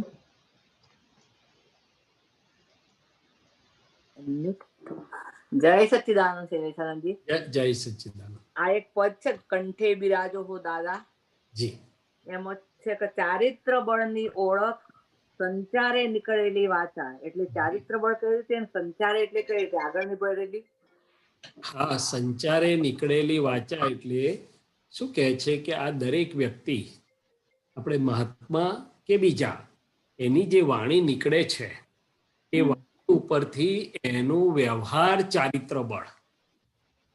આપણે તો નિશ્ચય પણ અંદર આવે છે, નિશ્ચય ચારિત્ર બળની પણ અસર છે વાણી પર, પણ વ્યવહાર ચારિત્ર આખું કેવું છે એનું, કે પ્રકારનું છે, બધો સરવાળો થઈ અને વાણી સ્વરૂપે બહાર પડે છે. એટલે દાદા ભગવાન કહેતા હતા કે જેને વિચક્ષણ હોય, થોડી સૂઝવાળો હોય, એ સામેવાળાના 2 બોલ નીકળે એના પરથી સમજી જાય કે આ આખું એની ચારિત્ર બધું સમજી જાય. શું સમજી જાય? દાખલો આપું તમને. કેટલાક બહુ સુંદર વિનય અને સંસ્કારી વાણી નીકળે કેટલાકની, તો આપણને પડઘો પડે કે ના, આ વ્યક્તિ સંસ્કારી સજ્જન છે. શું છે? ચારિત્ર એક ખોટો પડે. કેટલાકનું જરા ગાલમેલિયું નીકળે. શું નીકળે? ઓછડું નીકળે. કોઈનું જરા આમ પાવર વાળું નીકળે. એટલે આપણને ફોટો પડી જાય કે ભાઈ આ ચારિત્ર જરા ઈગો વાળું છે, ત્યાં જરા ઈગો વાળા ભાઈ છે કે જરા પાવર વાળા છે. એવું થાય કે ના થાય? થાય થાય. જેટલું અંદર આપણો અરીસો ચોખ્ખો હોય એ વાત જુદી છે, એટલો ફોટો પડે, પણ આ વાણી ઉપરથી આખું વ્યવહાર ચારિત્ર ઓળખાઈ જાય એવું છે. હવે વાત આવી નિશ્ચય ચારિત્રની. આપણે મહાત્માઓને શુદ્ધાત્મા નિશ્ચય ચારિત્રનો ભાગ છે, અને આ શૈલેષ જે છે વ્યવહારમાં છે, જેની વાણી નીકળી રહી છે, તો શું નિશ્ચય ચારિત્રની વાણી પર અસર પડે? તો કે જરૂર પડે. તો કે એનું પ્રમાણ શું? તો કે દાદા ભગવાન. તો કે એમનો દાદા ભગવાનનો પ્રકાશ એટલો સુંદર ખુલ્લો હતો કે વાણી આખી સાંભળ્યા જ કરીએ. ભલે પટેલ હતા એટલે કહેતા હતા કે અમારી વાણીમાં કોક દાડો આવું નીકળી જાય, પણ પેલો પ્રકાશ એટલો સુંદર, એટલે એના આધારે વાણી માલિકી વગરની અને સામેનાના કલ્યાણની ભાવના અને સામેનાના આવરણ ભેદીને હૃદય સ્પર્શી વાણી એટલી સુંદર નીકળે. ઓહો, સાંભળ્યા જ કરીએ. વાણી ઝરતા ફૂલની ઉથા એવી માં પ્રત્યેક પુષ્પમાંથી પ્રગટી વિતરા. અને ભૂલચૂક થાય તો દાદા કે અમારા જ્ઞાનના પ્રકાશમાં દેખાય, તરત પ્રતિક્રમણ થઈ જાય. એટલે ચારિત્ર બળ અહીંયા જે કે છે, પહેલું આપણે મન વાણી કાયાના ચારિત્ર બળની ઓળખ છે, પરંતુ મહાત્માઓને માટે બંને ચારિત્ર, નિશ્ચય ચારિત્ર એટલે મારી શુદ્ધાત્મા જાગૃતિ, મારો શુદ્ધાત્મા પુરુષાર્થ, મારો શુદ્ધાત્મા સ્વભાવની સ્થિરતા અને આ શૈલેષનો માલ, બંનેના સંયોજન સંમેલનથી આ વાણી નીકળી રહી છે. એટલે વાણી તો બહુ મોટું થર્મોમીટર છે. શું છે? થર્મોમીટર છે. ને પુરુષાર્થની જો સૌથી મોટી એક જગ્યા હોય તો આ વાણી છે. ત્યાં નીકળતી વાણી પર આપણો ઉપયોગ રહે, કયા હેતુથી નીકળે છે, કયા આશયથી નીકળે છે, એમાં કેટલી ખેંચ છે, કેટલી પકડ છે, સંભાવ છે કે વિષમભાવ વાળી નીકળે છે, એ બધું જોયા કરે અને ચોખ્ખું થયા કરે, અને એમ કરતા કરતા કરતા કરતા ચોખ્ખું થાય. એટલે વ્યર્થ વાણી વહેતી સંસાર હેતુથી, કે રિલેટિવમાં સમભાવથી નિકાલ પૂરતી જ વાણી હોય ફાઇલોના, બાકી લપન છપન કચર પચર નહીં. અને વાણી નીકળો તો એવી નીકળો દાદા કે સામેનાને સુખ પહોંચે, સામેનાનું કલ્યાણ થાય. શું થાય? નીકળેલી વાચા ચારિત્ર બળની ઓળખ, આચાર વિચાર ને ઉચ્ચારે વર્તાવો પરમાર્થ શાસ્ત્ર. શું છે? પ્રાર્થના કરે છે. બહુ સુંદર પ્રાર્થના છે, મેં બહુ ગાઈ છે શરૂમાં, કારણ કે આપણા વાણીના પુરુષાર્થ માટે બહુ સુંદર ઉપયોગી છે. શું છે? આપણે બધા આ વાણી સંબંધી પુરુષાર્થ કરવા જેવું છે. દાદા ભગવાને એક થર્મોમીટર આપ્યું છે કે જ્યાં સુધી આ વાણી વાગે એવી નીકળે છે, સામેવાળાને હજી જરાક પથરા જેવી થોડીક મોટું પથરું વાગે છે, ત્યાં સુધી સરખી જાગૃતિ રહે નહીં. એ તો નાની કાંકરી જેવી, અને ખરેખર તો કાંકરી જેવી બી નહીં, વાગે એવી રહેવી જ ના જોઈએ. અને એનાથી આગળનું એક થર્મોમીટર આપ્યું કે કોઈ આઘાત પ્રત્યાઘાત વાળું વાણી કોઈની આવતી હોય તો પણ આપણી પાસે એટેકિંગ માલ હોવો જોઈએ નહીં, આપણી તરફથી સામું જવું જોઈએ નહીં. બરાબર. આ બધા પ્રમાણ છે, ચારિત્રના પ્રમાણ છે. ચારિત્ર એટલે કેટલું વર્ત્યું તે, કેટલું વર્ત્યું તે, બરાબર છે તે, રિલેટિવમાં અને રિયલમાં. ઓકે, બરાબર. બીજું શૈલેષાનંદજી, વાણીનો વ્યય ના થાય તો ચારિત્ર બળ ઉત્પન્ન થાય, તો પછી ચારિત્ર બળ ઉભું થાય તો વાણીનો વ્યય ના થાય? બંને સાથે સાથે જાય છે. નિશ્ચય ચારિત્રની જો વાત કરવામાં આવે તો હું શુદ્ધાત્મા છું, મારા સ્વભાવમાં જ રહેવું છે. જેટલી મારો ઉપયોગ સ્થિરતા, જેને શુદ્ધ ઉપયોગ કહેવામાં આવે છે, કે ઉપયોગ ના ચૂકવું, ઉપયોગની ગોઠવણી હોય, ઉપયોગની સ્થિરતા હોય, મારી સ્વભાવ સ્થિરતા હોય. એમાં જ્ઞાનીઓએ કહ્યું કે વ્યર્થ વાણી જે વહે છે એ આત્માની શક્તિનું લીકેજ છે. શું છે? એટલું લીકેજ, ઉપયોગ ચૂકાઈ જાય આપણો. શું થઈ જાય? એટલે જાગૃતિ રાખવી. આપણે કહીને દાટો નહીં, પણ જાગૃતિથી બધો ફરક પડી જાય. બીજી વાત કે વ્યવહાર ચારિત્ર, મેં કહ્યું મન વાણી કાયા સંબંધીનું જે છે, એ બંને વસ્તુ છે કે જાગૃતિ વધતી જાય છે, ભૂલો ઓછી થતી જાય છે, તેમ વાણી બદલાતી જશે. અને બીજી બાજુ વાણીની ઉપર ઉપયોગ છે અને વાણીની ભૂલો ઓછી થતી જશે, તેમ ચારિત્ર પણ ઉપર આવતું જશે. એટલે આ બધું સાથે સાથે જ ચાલતું હોય છે અને સાથે સાથે જ ઉપર જાય. એટલે આપણે તો પ્રયોગમાં મૂકવાનું કે મન વચન હું શુદ્ધાત્મા છું, હે દાદા ભગવાન, આ નામધારીની તદ્દન ભિન્ન એવો હું શુદ્ધાત્મા છું, અને આજે આખો દિવસ દરમિયાન આ નામધારીની ટેપ રેકર્ડને એની ભૂલોને એના પ્રકારને જોવાની મને શક્તિ આપો અને ભૂલ થાય ત્યાં ચોખ્ખું કરવાની શક્તિ આપો. એવું અઠવાડિયામાં 1 દાડો 2 દાડા મૂકી જોશો ને તો બહુ મોટો પુરુષાર્થ ખુલ્લો થઈ છે. પણ માગવું પડે, પ્રાર્થના મૂકવી પડે, એમને એમ નહીં થાય. આપણે જાણીએ કે આપણે સાંભળ્યું છે ને આપણે ચલો ને વાણી પર જાગૃતિ મૂકી દીધી, એ બરોબર કામ કરતું નથી. પ્રોસેસ સરખી મૂકવી પડે છે. શું કરવું પડે છે? સિસ્ટમેટિક પ્રોસેસ મૂકીએ છે. બહુ સરળ ને નાની જ છે. અંદરથી દર્શન કામ કરવા લાગશે. શુદ્ધ દર્શન જે છે, દાદા ભગવાન સ્વરૂપ જે છે, કામ કરશે અને બહુ સુંદર રીતે પરિણામ આપશે. જય સચ્ચિદાનંદ. જય સચ્ચિદાનંદ. તૃપ્તાબેન,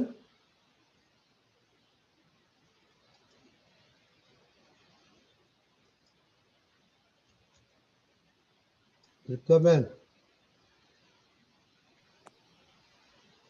क्या बोलिए? डॉक्टर पूर्णिमा बहन ने क्वेश्चन पूछा कुछ, तो हमको तो समझ ही नहीं आया क्या क्वेश्चन था और क्या आपने आंसर दिया. तो जरा आप समझाएंगे? जरूर से. उन्होंने ऐसा पूछा, एक सूत्र उन्होंने पढ़ा. ये सूत्र मतलब ये था कि 5 इंद्रियों से जो सुख का भुगतान करने के लिए अंदर अलग अलग टेक्निक्स, नुस्खा मैंने अलग अलग रीति नीति टैक्टिक्स अपनाते हैं. जो हित है वहां पर कपट है. सुख भुगत लिया वो कपट नहीं है, मगर वो सुख भुगतने के लिए अंदर जो कुछ टैक्टिक्स अपनाई वो गुप्त रहती है. आमतौर पे सीधा नहीं बोल सकते हम कि मुझे ये मुझे चाहिए. तो वो नुस्खा मैंने टैक्टिक्स, तो उसको कपट बोला जाता है. इसका ये सारांश था. अच्छा, कोई एग्जाम्पल देंगे? गुजराती शब्द है नुस्खा, ये गुजराती शब्द है, वो समझ में नहीं आया था इसलिए वो पूछा था उन्होंने. तो हिंदी का अनुवाद तो एकदम शब्द मुझे याद नहीं आ रहा है. नुस्खा ही होता है, पर मैनिपुलेटिव नुस्खा होता है. नुस्खा ही होता है Hindi. Manipulation, tactics and sometimes with manipulation. समझते हैं कि नहीं आप? हाँ समझते हैं. मैनिपुलेट करते हैं सिचुएशन.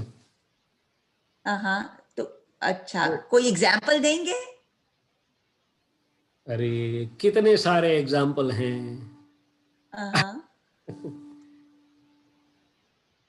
मान लो मुझे कुछ रिलेटिव सुख चाहिए और मैं सीधे नहीं बोल सकता हूँ किसी से, मगर मैं कुछ ऐसी स्थिति खड़ी करूंगा कि जिसमें सामने वाले को लगे कि नहीं ये तो मुझे चाहिए, वो दे देगा मुझे. वो क्या दे देगा? पे स्त्री पुरुष के विषयों की जो सुख की भुगतान है, ओके, उसमें ये सब होता है. पहला ज्यादा से भुगतान होती है, स्ट्रेट फॉरवर्ड होती नहीं, कम होती है. अच्छा, इस प्रकार से मान लो मुझे और कुछ चीजें चाहिए, रिलेटिव सुख चाहिए, कुछ भी चाहिए, जो मैं सीधा बोलने में शर्म महसूस करता हूँ या तो हेजिटेशन जैसा लगता है कि मेरा कैसा लगेगा, लोग कैसे मानेंगे, सोचेंगे मेरे बारे में. तो मैं वातावरण खड़ा करता हूँ कि तो मुझे मिल जाए. क्या मिल जाए? और मेरा मैं दिखाऊं भी अच्छा कि व्यवहार में हाँ हो, डॉक्टर साहब तो बहुत भले आदमी, डॉक्टर साहब तो बहुत अच्छे आदमी है, मगर पर्दे के पीछे मेरा काम हो गया. क्या हो गया? अच्छा, इस प्रकार से बात थी. हाँ, जैसे लेडीज को जैसे ज्वेलरी चाहिए होती है कुछ, तो बोलने का घर में शादी आ रही है. हाँ, तो बस अभी आपको सब आ जाएगा. समझ आ गया. हाँ जी. हस्बैंड को अच्छा खिलाने का उस दिन पे, उसको मन पसंद बनाने का, और बाद में धीरे से बोलने का कि राइट. अच्छा करेंगे. तो मैंने कहा चलो समझ आ जाना चाहिए गुजराती का भी. तो जय सच्चिदानंद स्वामी. जय सच्चिदानंद. जय सच्चिदानंद. ઓકે, હવે આપણો ટાઈમ થઈ ગયો છે સંસાજી એક્સપિરિયન્સ નો. તો આપણે દીપકાનજી.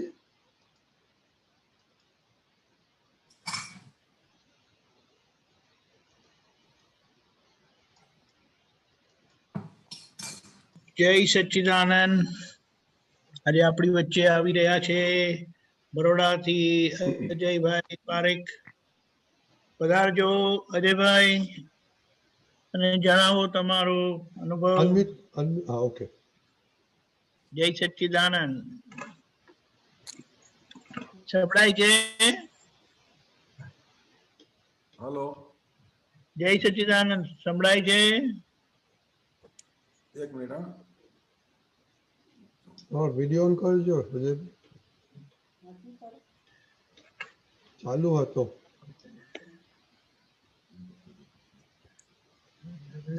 હા, okay okay, you are good. ના, બરાબર હતું અજયભાઈ.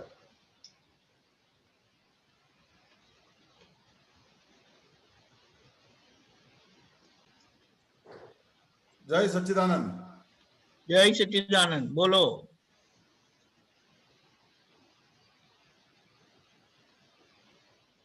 સર્વે મહાત્માઓને, સર્વ આપતપુત્રોને મારા હૃદયથી નમસ્કાર. જય સચ્ચિદાનંદ. જય સચ્ચિદાનંદ.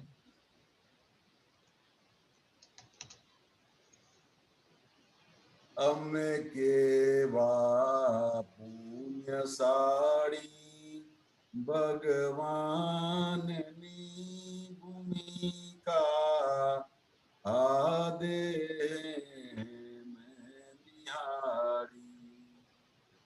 દાદા ભગવાન 1978 ની અંદર મને બહુ નાની ઉંમરમાં મળી ગયા હતા, પણ મારી ઉંમર બહુ નાની હતી. હું 5મા ધોરણમાં ભણતો હતો અને એનું નિમિત્ત ભરત આનંદજી હતા. હવે એ ટાઈમે બહુ સમજ નથી દાદા ભગવાન શું છે શું નહીં. અમે તો ફક્ત રમવા માટે ત્યાં જતા હતા અને દાદાની વિધિ કરીને પાછા ઘરે મમ્મી પપ્પા લઈને આવતા હતા. પછી એકવાર યોગાનું યુગ એવું બન્યું કે દાદા ભગવાન 82-83 ની અંદર મારી ઘેર પધારેલા. બેસતા વર્ષના દિવસે દાદા. તો દાદા માટે આપણને અહોભાવ એટલો બધો નતો.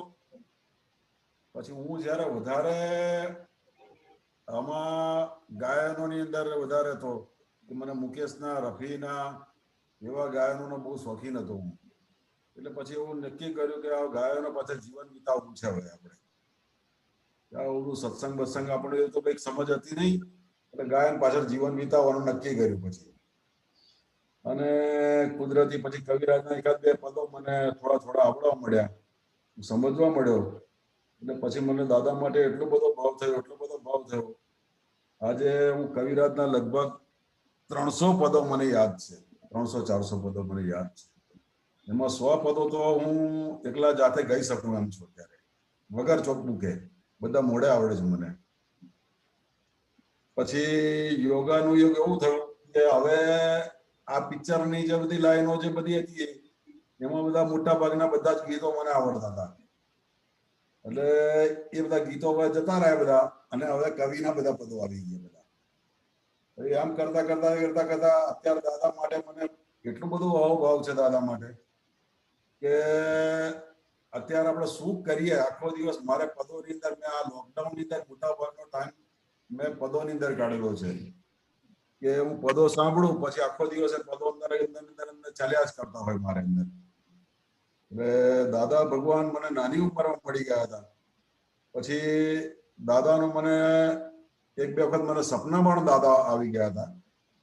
પછી મને દાદા માટે એટલું બધું માન થઈ ગયું કે કવિરાજ માટે એટલું બધું થયું. અને કવિરાજના પદો માટે તો મને એટલું બધું થાય છે અત્યારે પણ એવું થાય છે કે આખી રાતોની રાતો ઓછી પડે મારે કવિરાજના પદો ગાવું તો. એટલે પછી મને 1990 ની અંદર એક બુક મારા હાથમાં આવી હતી. એક સૌરાષ્ટ્રના પ્રખ્યાત સંત હતા તીર્થમુનિ કરીને. એટલે એક છોકરો હતો, એમને તીર્થમુનિની ઘણી બધી સેવા કરી. એટલે પછી છોકરાએ કઈક જીવનની અંદર માંગ્યું કે મને 5 સુખ જીવનમાં મને પ્રાપ્ત થવા જોઈએ. એટલે 5 સુખની અંદર એને પહેલું માંગ્યું કે મારું સ્વાસ્થ્ય સારું રહેવું જોઈએ. અને બીજું સુખ એને માંગ્યું કે મને જીવનમાં સુયોગ પ્રાપ્ત થવો જોઈએ. ત્રીજું સુખ માંગ્યું કે મને જીવનમાં લક્ષ્મી પ્રાપ્ત થવી જોઈએ. ચોથું સુખ માંગ્યું કે મને વિદ્યાભ્યાસ પ્રાપ્ત થવો જોઈએ. અને 5મું સુખ માંગ્યું કે મને જીવનમાં શાંતિ મળવી જોઈએ. આ 5 સુખ માંગ્યા. તીર્થમુનિ એવા હોશિયાર હતા એટલે એમને 5 સુખ પર ચકડી મારી દીધી અને નીચે લખીને આપ્યું કે મને આત્માનું સુખ પ્રાપ્ત થવું. એટલે દાદા ભગવાન થકી આપણને જે આત્માનું સુખ જે પ્રાપ્ત થયું છે એ ફ્રી ઓફ કોસ્ટ આપણી વગર મહેનતે આપણને દાદા ભગવાનનું સુખ પ્રાપ્ત થયું છે. એટલે પછી મેં નક્કી કર્યું કે હવે આપણે જીવનની અંદર આપણે શું કરવું, તો કે આત્માની દશામાં આપણે પહોંચવું અને દાદાનું જે છે અને મહાત્માની સેવા આપણે કરવી, એવું નક્કી જીવનની અંદર કર્યું. કુદરતી મહાત્માની સેવા મને મળી આવી. પછી મા બાપની થોડી ઉંમર હતી એટલે પછી મા બાપની સેવામાં લાગી પડ્યો. એટલે જીવનના જે મહત્વના દિવસો હતા, જે કમાવાના દિવસો હતા, એ બધા મા બાપની સેવા માટે કાઢ્યા. મેં લગભગ 18-19 વર્ષ મેં મા બાપની સેવા કરી. બધા મહાત્માઓને ખબર જ છે. એમાં તન મન અને ધન આ ત્રણેય લઈને મેં મા બાપની સેવા માટે જીવન ખર્ચી નાખ્યા. આપણે અત્યારે આપણે 50ની ઉપર હું પહોંચી ગયો છું. એટલે હવે જીવનના જેટલા વર્ષ બાકી રહ્યા છે જીવનના, એ બધા દાદા માટે મહાત્માની સેવા માટે ખર્ચાય એવી મારી અંદરથી ભાવના છે.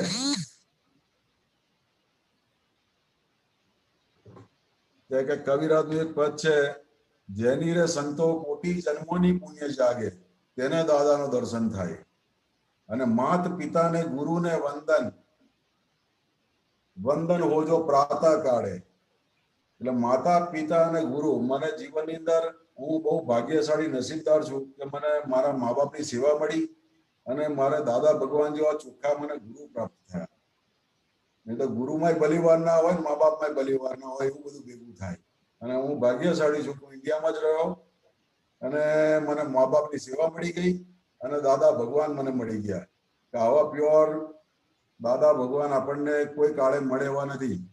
અને કવિરાજ એક પદમાં લખેલું છે કે લાખ જન્મે મળી જાય કોઈને કોક વાર, લાખો અવતાર જતા રહે, એમાં એક એવો પુરુષ હોય એમાં દાદા ભગવાન આપણને ભેગા થાય. એટલે આપણે તો એવું ભાગ્ય આપણું કહેવાય કે આપણને ભગવાન આપણને ભેગા થઈ ગયા. અને મારા મા બાપે પિતાશ્રી એટલી બધી સેવા કરી હતી માતાજીના બહુ મોટા ઉપાસક હતા. એટલે એમનું જીવન એ સવારમાં 3 વાગ્યા 3:30 વાગ્યાથી સેવાની અંદર ચાલુ કરતા તે સવારે 10 વાગ્યા સુધી એમની સેવા ચાલ્યા કરતી હતી. એટલે અમને નાના હતા એટલે અમે બહુ વિચાર કર્યા કે આટલી પૂજા શું કરવા કરતા હતા, અડધો કલાકમાં ઊંચું મૂકી દેતા હોય તો. પણ એના કારણે અમને દાદા ભગવાન ભેગા થયા. નહીંતર આ દાદા ભગવાન જેવા તેવાને ભેગા થયા એવા નતા. અને આપણને આ કળિયુગની અંદર આ સતયુગના દર્શન થયા આપણને. અને મેન તો દાદા ભગવાનના જે આપતા પુત્ર જે ભરતભાઈ મિનેશભાઈનો બહુ ખૂબ ખૂબ આભાર કે અમને છેલ્લે સુધીને અમને જોડે ટચમાં રાખ્યા. લગભગ આજે મારે 45 વર્ષ જેવા થઈ ગયા છે. હું દાદાની અંદર 45 વર્ષથી અંદર છું અને એક ટાઈમ પણ એવો નથી રાખ્યો કે સત્સંગમાં અમે ના ગયા હોય. એટલે દાદા ભગવાનની 5મી આજ્ઞા છે શુદ્ધાત્માનો ચોપડો. એટલે પછી એક વખત મને એક આપતા પુત્રએ કીધું હતું કે જે તમે આગળ સત્સંગમાં આવો છો તો કે શુદ્ધાત્માના ચોપડામાં નોંધ થાય છે તમારી. એટલે પછી મેં નક્કી કર્યું કે મા બાપ, હું તો સત્સંગમાં જાઉં પણ મારા મા બાપને જોડે સત્સંગમાં લાવું ને બીજા 2-3 મહાત્માઓને મારી કારની અંદર લઈ અને એમને સત્સંગમાં લઈ જવું, જેથી કરીને એમનું કલ્યાણ થાય ને આપણું કલ્યાણ થાય. ભલે ત્યાં આગળ જે બી સત્સંગ નીકળે. એટલે પછી જીવનના 15-20 વર્ષ 21 વર્ષ તો આ રીતે કાઢ્યા મેં કે મા બાપને સત્સંગમાં રાખવાના અને આપણે સત્સંગમાં રહેવાના, જેથી કરીને એમનો મોક્ષ માર્ગ એકદમ નજીકમાં આવી જાય. નહીતર તો પછી આ ટીવીની દુનિયા અને આ બધી દુનિયાથી મા બાપને દૂર રાખી અને એમની સેવામાં લાગી ગયો. જીવનના 20 વર્ષ મેં મા બાપની સેવા પાછળ કાઢ્યા. એટલે આપણું જીવન ધન્ય છે કે આપણને મા બાપ બી સારા મળ્યા અને દાદા ભગવાનનો સંયોગ સારો મળ્યો, આપતા પુત્રનો સંયોગ સારો મળી ગયો મને કે હું જેથી કરીને આપતા પુત્રો અને દાદાને સત્સંગની અંદર રહી શક્યો. પછી દાદા ભગવાનનો અનુભવ એક એવો અદ્ભુત અનુભવ છે કે અમારું એક જૂનું મકાન હતું જે અમારે વેચવું હતું. એટલે પછી પપ્પાએ નક્કી કર્યું કે આ મકાન આપણે વેચીએ કે આપણી જોડે એટલા બધા પૈસા નતા મારી જોડે. એટલે પછી પપ્પાએ બાધા રાખી કે આપણે કેલનપુર હું દર રવિવારે ચાલતો જાઉં. એટલે પછી અમે કીધું પપ્પા અહીંથી 12 કિલોમીટર થાય, અહીંથી કેલનપુર ચાલતા જવાનું. ના, હું દાદાને પ્રોમિસ કરીને આવ્યો છું કે મારું મકાન વેચાય ને પછી મારે બીજી જગ્યા પર શિફ્ટ થવું છે મારે. એટલે કુદરતી એ જમા લગભગ 20 વર્ષ પહેલા આપણા મકાનના 1.5 લાખ રૂપિયા જેવા આવતા હતા. પણ કુદરતી દાદા ભગવાનની કૃપાથી એક સંજોગ અમને સારો મળી ગયો કે ભાઈએ અમારા મકાન, મેં કીધું અમારી ઘર દાદા ભગવાન આવેલા છે. શું વાત કરો છો તમારી ઘર દાદા ભગવાન આવેલા છે? તો મારા મકાન લેવું જ છે. એ ભાઈને દાદા ભગવાન માટે કશું જ્ઞાન બેન એવું કઈ હતું નહીં, પણ આપણી સરસ કિંમત મળી ગઈ અને દાદા ભગવાન આપણે એ મકાન વેચાઈ ગયું અને આપણે બીજી જગ્યા પર શિફ્ટ પણ થઈ ગયા. અને ત્યાં ઘણી તકલીફો પડી, પણ જ્યાં આવું ત્યાં ગાડી મને દાદા હાજર હોય છે એવું મને લાગ્યા કરે છે. કેમ કે આ દાદા શું ના કરી શકે, દાદાના નામની અંદર અદભુત તાકાત રહેલી છે. એટલે કવિરાજ તો હું તો ઘણી વખત રોજ મારે કલાક કીર્તન ભક્તિ ઘરે કરતો હોઉં છું. એટલે કવિરાજે એક 1975 કંઈક પદ લખેલું છે, કીર્તન ભક્તિ સુણી ગાય પાપો જાય ટળી. એટલે તમારા પાપો પણ ગંગામાં નાહવાથી પાપો બળી જતા નથી, પણ દાદા ભગવાનના અસીમ જે કારો બોલો તો પાપો તમારા બળીને ભસ્મ થઈ શકે છે. પહેલા જ્ઞાની પુરુષનું, અને જેનું કોઈ નથી એનું દાદા ભગવાન છે. એટલે મને ઘણી બધી વખત એવું થાય છે કે હું એકલો છું, અત્યારે હું શું કરીશ, પણ એવું થાય કે દાદા મારી જોડે છે ને, અને દાદા અચૂક મારી જોડે હોય છે. અને મને તો એવું લાગતું જ નથી કે દાદા મારીથી અલગ રહેલા છે. દાદા જોડે ને જોડે રહ્યા છે. મારા મધર ફાધર વખતે મને ઘણી બધી જગ્યા પર દાદા ભગવાન હાજર થઈ જાય.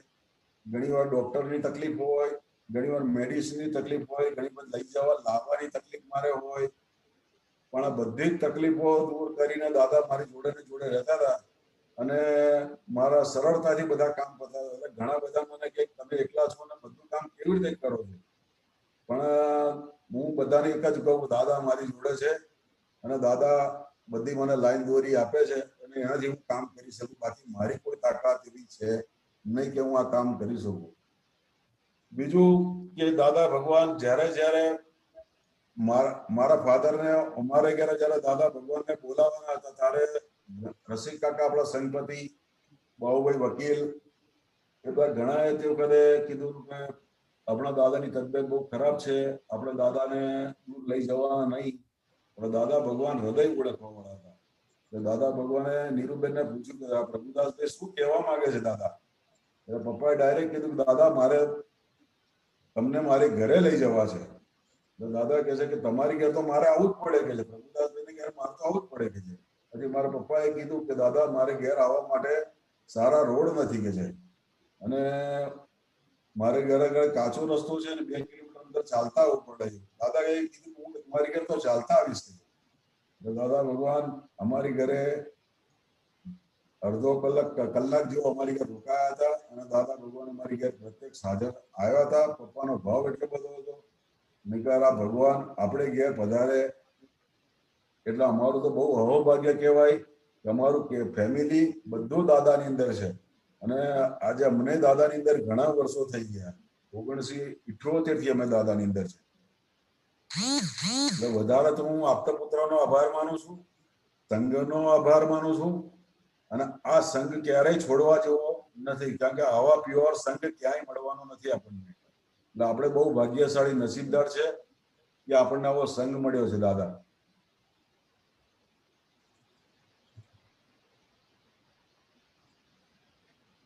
એક કવિરાજનું અદ્ભુત પદ છે, પર કાયા પરવેશ વાંચેલું પૂર્વે, અહીં આ તો પ્રત્યક્ષ દાદા કવિ કલમે, અચરજ દેખે તેથી નવનીત કહે છે, પહેલા કોણ સુનતું તો ગાયકની ટેટે. બીજાના પહેરવેશ અને બીજાના કાયા વિશે અમે વાંચેલું છે પૂર્વે, પહેલા વર્ષો પહેલા વાંચેલું છે આપણે, પણ અહીં તો પ્રત્યક્ષ દાદા ભગવાનની કલમે કવિરાજે નિહાળેલા છે, આપણે જોયેલા છે દાદાને. એટલે અદ્ભુત જ્ઞાની કવિરાજે તો જીવતા પરમાત્મા જોવા, ઇતિહાસે અચરજ જોવા.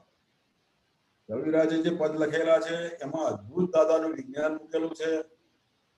એટલે મને તો હું જયારે પદો ગાઉં છું ને ત્યારે મને એવું લાગે છે આ દાદા ભગવાન આપણે કેમ એ વખત આપણે કેમ આપણી સમજણ નથી અને કેમ આપણે આટલા બધા પાછા રહી ગયા કે શું કરીએ દાદા માટે. હજુ બી મને એવું થાય છે કે આપણે દાદા માટે શું કરીએ આપણે. કારણ કે આવા જીવતા પરમાત્મા તો ક્યારેય કોઈ જોયા જ નહીં. બધા માનેલા ભગવાન છે. દેરાસરમાં જાઓ, મંદિરોમાં જાઓ, બધા માનેલા ભગવાન છે.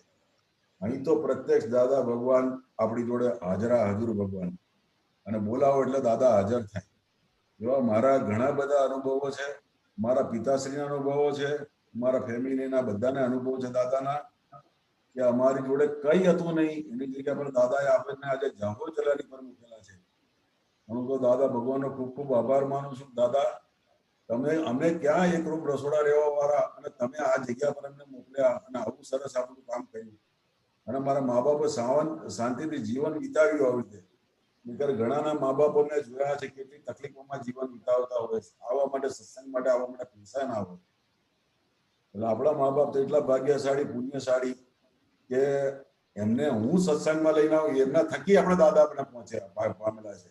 એટલે આપણી તો એવી કઈ કેપેસિટી હતી તો મા બાપને લીધે આપણે દાદા ભગવાનની અંદર આપણે આવ્યા, અને આજે આટલા બધા વર્ષો આપણા દાદાને હજુ તન મન અને ધન ત્રણે આપણે દાદા માટે ખર્ચાય. નહીં તો આ પરપોટાનો કોઈ ભરોસો છે નહીં. ગમે ત્યારે કોરોનાની અંદર ગમે ત્યારે જતું રહેવાય. એટલે દાદા દાદા કરવા જેવું છે, અને આ અદભુત વિજ્ઞાન આપણે પ્રાપ્ત થયેલું છે. આવા આપતા પુત્ર આપણને ભેગા નહીં થાય, આવો સત્સંગ ભેગો નહીં થાય. અને દાદા ભગવાનનો સત્સંગને તો મેં આમાં વાંચેલું છે કે પરમહંસનો સત્સંગ. એટલે આ પરમહંસના સત્સંગમાં જે કોઈ મહાત્માઓ રહી ગયેલા હોય, જે ગળે આવતા ના હોય, પણ એમને અચૂક લાભ લેવો જોઈએ આ સત્સંગનો. કારણ કે આવશો તો તમે શુદ્ધાત્માના ચોપડામાં તમારી નોંધ થશે. દાદા ભગવાનની 5મી આજ્ઞા છે. પછી દાદા ભગવાનનું એક હતું કે મેં સત્સંગમાં સાંભળેલું કે તમે 5 આજ્ઞા નહીં પાડો તો તમે મહાત્માની સેવા કરશો તો બધા 5 આજ્ઞા આવી ગયેલી છે. એટલે પછી અમે મહાત્માઓની સેવાઓ ચાલુ કરી. જે મહાત્માઓને જ્યાં તકલીફ હોય એ બધી સેવા કરતા હતા. હજુ અમને આ 5 આજ્ઞામાં હજુ અમારા શુદ્ધાત્માની અંદર અમારે રહેવાતું નથી. ઘણી વખત શુદ્ધાત્માના પદમાંથી અમે આગળ પાછળ નીકળી જઈએ છીએ. ઘણામાં શુદ્ધાત્મા દેખાતા નથી. એટલે આપતા પુત્રો, મહાત્માઓ, અમને આશીર્વાદ એવા આપજો કે અમે આ જીવન જે છે એ દાદામયમાં તો અમે કાઢવાના જ છે, દાદાને છોડવાના જ નથી. પણ આ 5 આજ્ઞાનો યજ્ઞ માડી અને આ 5 આજ્ઞામાં નિરંતર રહેવાય એવી આપતા પુત્રો અને મહાત્માઓ કૃપા વરસાવજો અમારી પર. કે 5 આજ્ઞા વગર આ જીવનની અંદર કશું નહીં. જો દાદા ના મળ્યા હોત તો જીવન દૂરધાણી થઈ ગયું હોત. કારણ કે ઘણાના જીવનો મેં જોયેલા છે કે દાદા ના મળ્યા, એને કેટલી બધી તકલીફો છે. આપણે તો તકલીફો તો છે જ, આપણે થોડી ઘણી આવે જ છે અને આવવાની જ છે, પણ દાદા બધો રસ્તો કાઢી આપે છે. અને હું તો એવું જ માનું છું કે દાદા મારી સાથે છે. દાદા કહીએ ગયા નથી, પણ હૃદયમાં બિરાજે છે. કવિરાજનું પદ છે કે દાદા કહીએ ગયા નથી, પણ હૃદયમાં બિરાજે છે. દાદા ભગવાન ના જેટલા બને એટલા ગુણગા ગાવા. કીર્તન ભક્તિ છેલ્લા 1.5 વર્ષથી બધી જ કીર્તન ભક્તિઓ અટેન્ડ કરવાની ચાલુ કરી છે મેં. કીર્તન ભક્તિમાં મન મૂકીને આપણે 2-3 કલાક જેટલું આપણે બેસાય કીર્તન ભક્તિમાં. કારણ કે કીર્તન ભક્તિ સોણી ગાય પાપો જા ટાળી, એટલા બધા પાપો તમારા ધોવાઈ જાય એવા છે. એટલે મહાત્માઓ અચૂક લાભ લેજો કીર્તન ભક્તિનો અને દાદા ભગવાનનો સત્સંગનો. કારણ કે આવો સત્સંગ ક્યાંય મળવાનો નથી, ના ભૂતો ને ભવિષ્યથી આવો દાદા જ મળવાનો નથી આપણને. એટલે આપણે તો મહાપુણ્યશાળી. અજયભાઈ જી, તમે 2 મિનિટ તમારા એમાં કીર્તન ભક્તિ ગાઓ.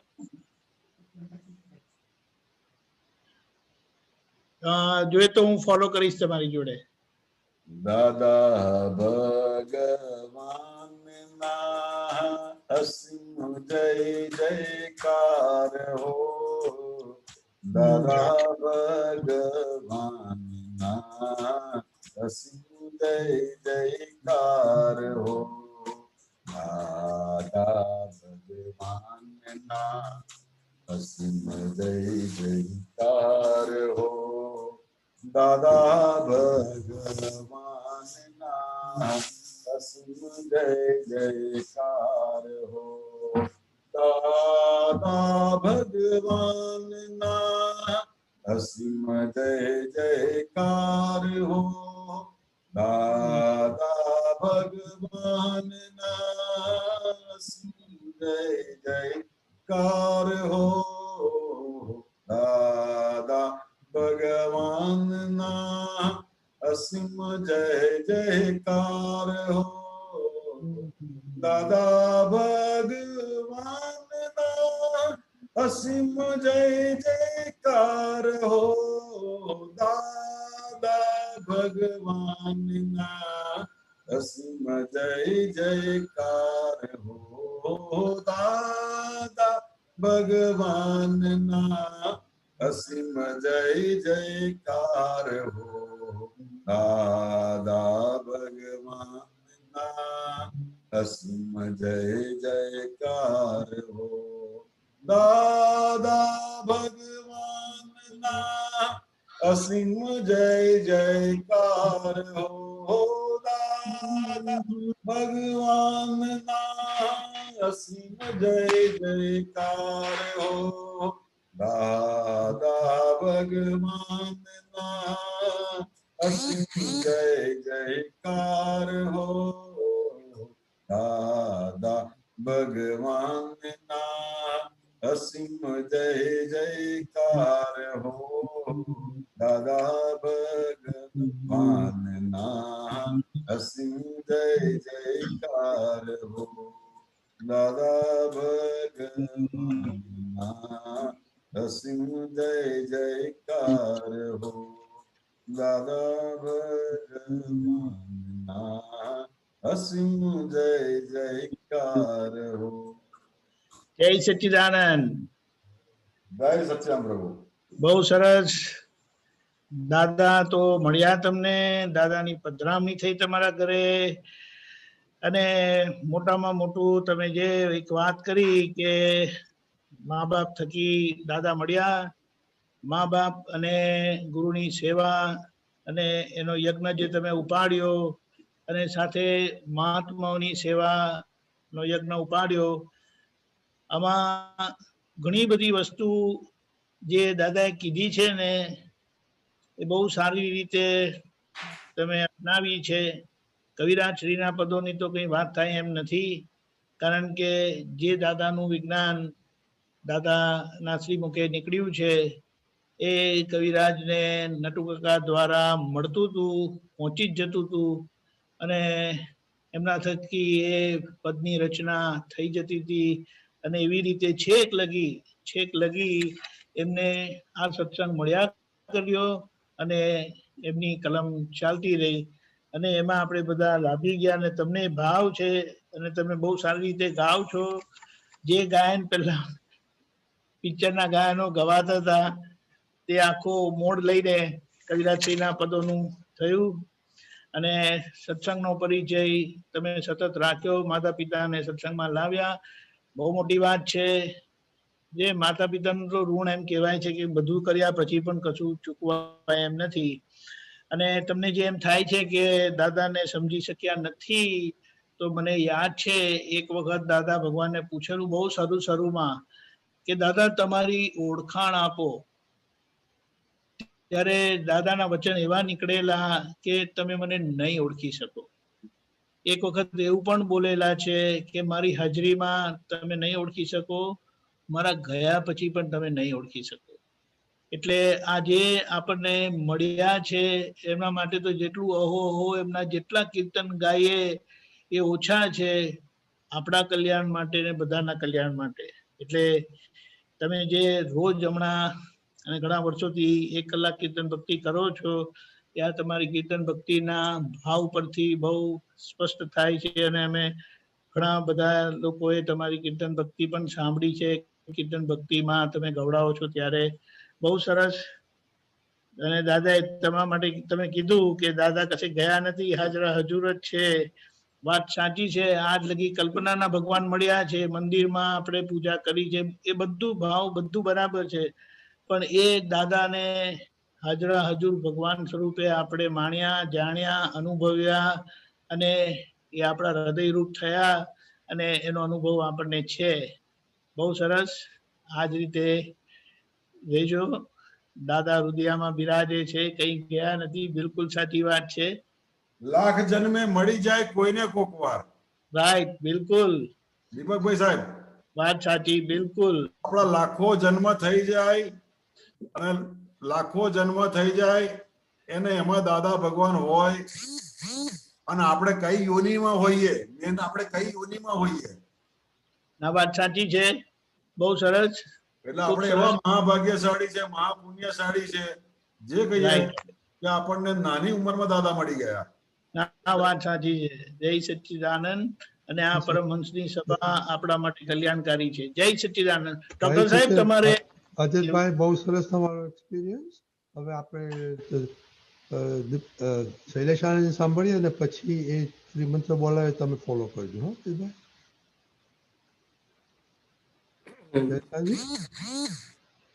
જય સચ્ચિદાનંદ. વાતો તો ઘણી થઈ, એ જ આપણી છીએ, એ જ આપણો અનુભવ છે, બધાનો અનુભવ. પણ બે જ વાત, જેના વાણી વર્તન ને વિનય છે મનોહર પ્રેમાત્મા.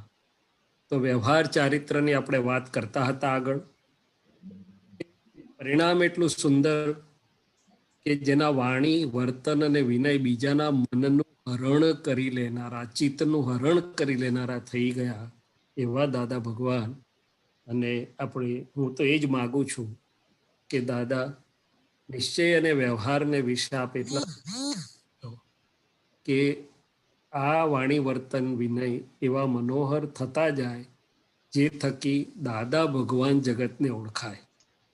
અને બીજી વાત કરી કે અભેદ દાદાનો એક અંશ જ પામી શકે વિરલ પરમહંસ. તો જ્ઞાન સ્વરૂપ જ્યાં ખુલ્લું થયેલું છે અને પછી પાછું એમણે કહેવું પડ્યું કે અમારી જ્ઞાન શિખર ટોચ જગત સમજ્યું નથી, તેથી શિખરથી ઉતરી નીચે ખડા સાદે હું બોલ્યો છું. તો એ કેવળ જ્ઞાન સ્વરૂપ જ્યાં ખુલ્લું થયું છે એ દાદા ભગવાન આજે જગતના કલ્યાણ માટે એટલા જ કાર્યશીલ છે, યોગ બળ સ્વરૂપે, યશનામ કર્મ સ્વરૂપે. મારી એટલી જ પ્રાર્થના છે કે અંદર એ વિતરાગ વિજ્ઞાનનો પ્રકાશ ખુલ્લો થતો રહે, ખુલ્લો થતો રહે. નિશ્ચય અને વ્યવહારને વિશે કાર્યરત રહેતા એવું કાર્ય કરે કે દાદા ભગવાન જગતને આપણા આ બધા ખોખાઓમાંથી અનુભવમાં આવે. જય સચ્ચિદાનંદ. સચ્ચિદાનંદ. શૈલેષાનંદજી, આપણે ત્રિમંત્ર બોલાવો. અજયભાઈ પ્લીઝ ફોલો કરજો. નમો વિતરાગાય, નમો વિતરાગાય, નમો અરિહંતાણમ, નમો અરિહંતાણમ, નમો સિદ્ધાણમ, નમો સિદ્ધાણમ, નમો આયરિયાણમ, નમો આયરિયાણમ, નમો વજ્જાયાણમ, નમો વજ્જાયાણમ, નમો લોય સવ સાહુનમ, નમો લોય સવ સાહુણમ, એસો પંચન મુક્કારો, એસો પંચન મુક્કારો, સૌ પાવપણાસનો, સવ પાવકપણાસનમ, મંગલાણંચ સૌવેસિમ, મંગલાણમ ચ સર્વેસિમ, પડમમ હવૈ મંગલમ, પડમમ હવૈ મંગલમ. ઓમ નમો ભગવતે વાસુદેવાય, ઓમ નમો ભગવતે વાસુદેવાય, ઓમ નમઃ શિવાય, ઓમ નમઃ શિવાય. જય સચ્ચિદાનંદ.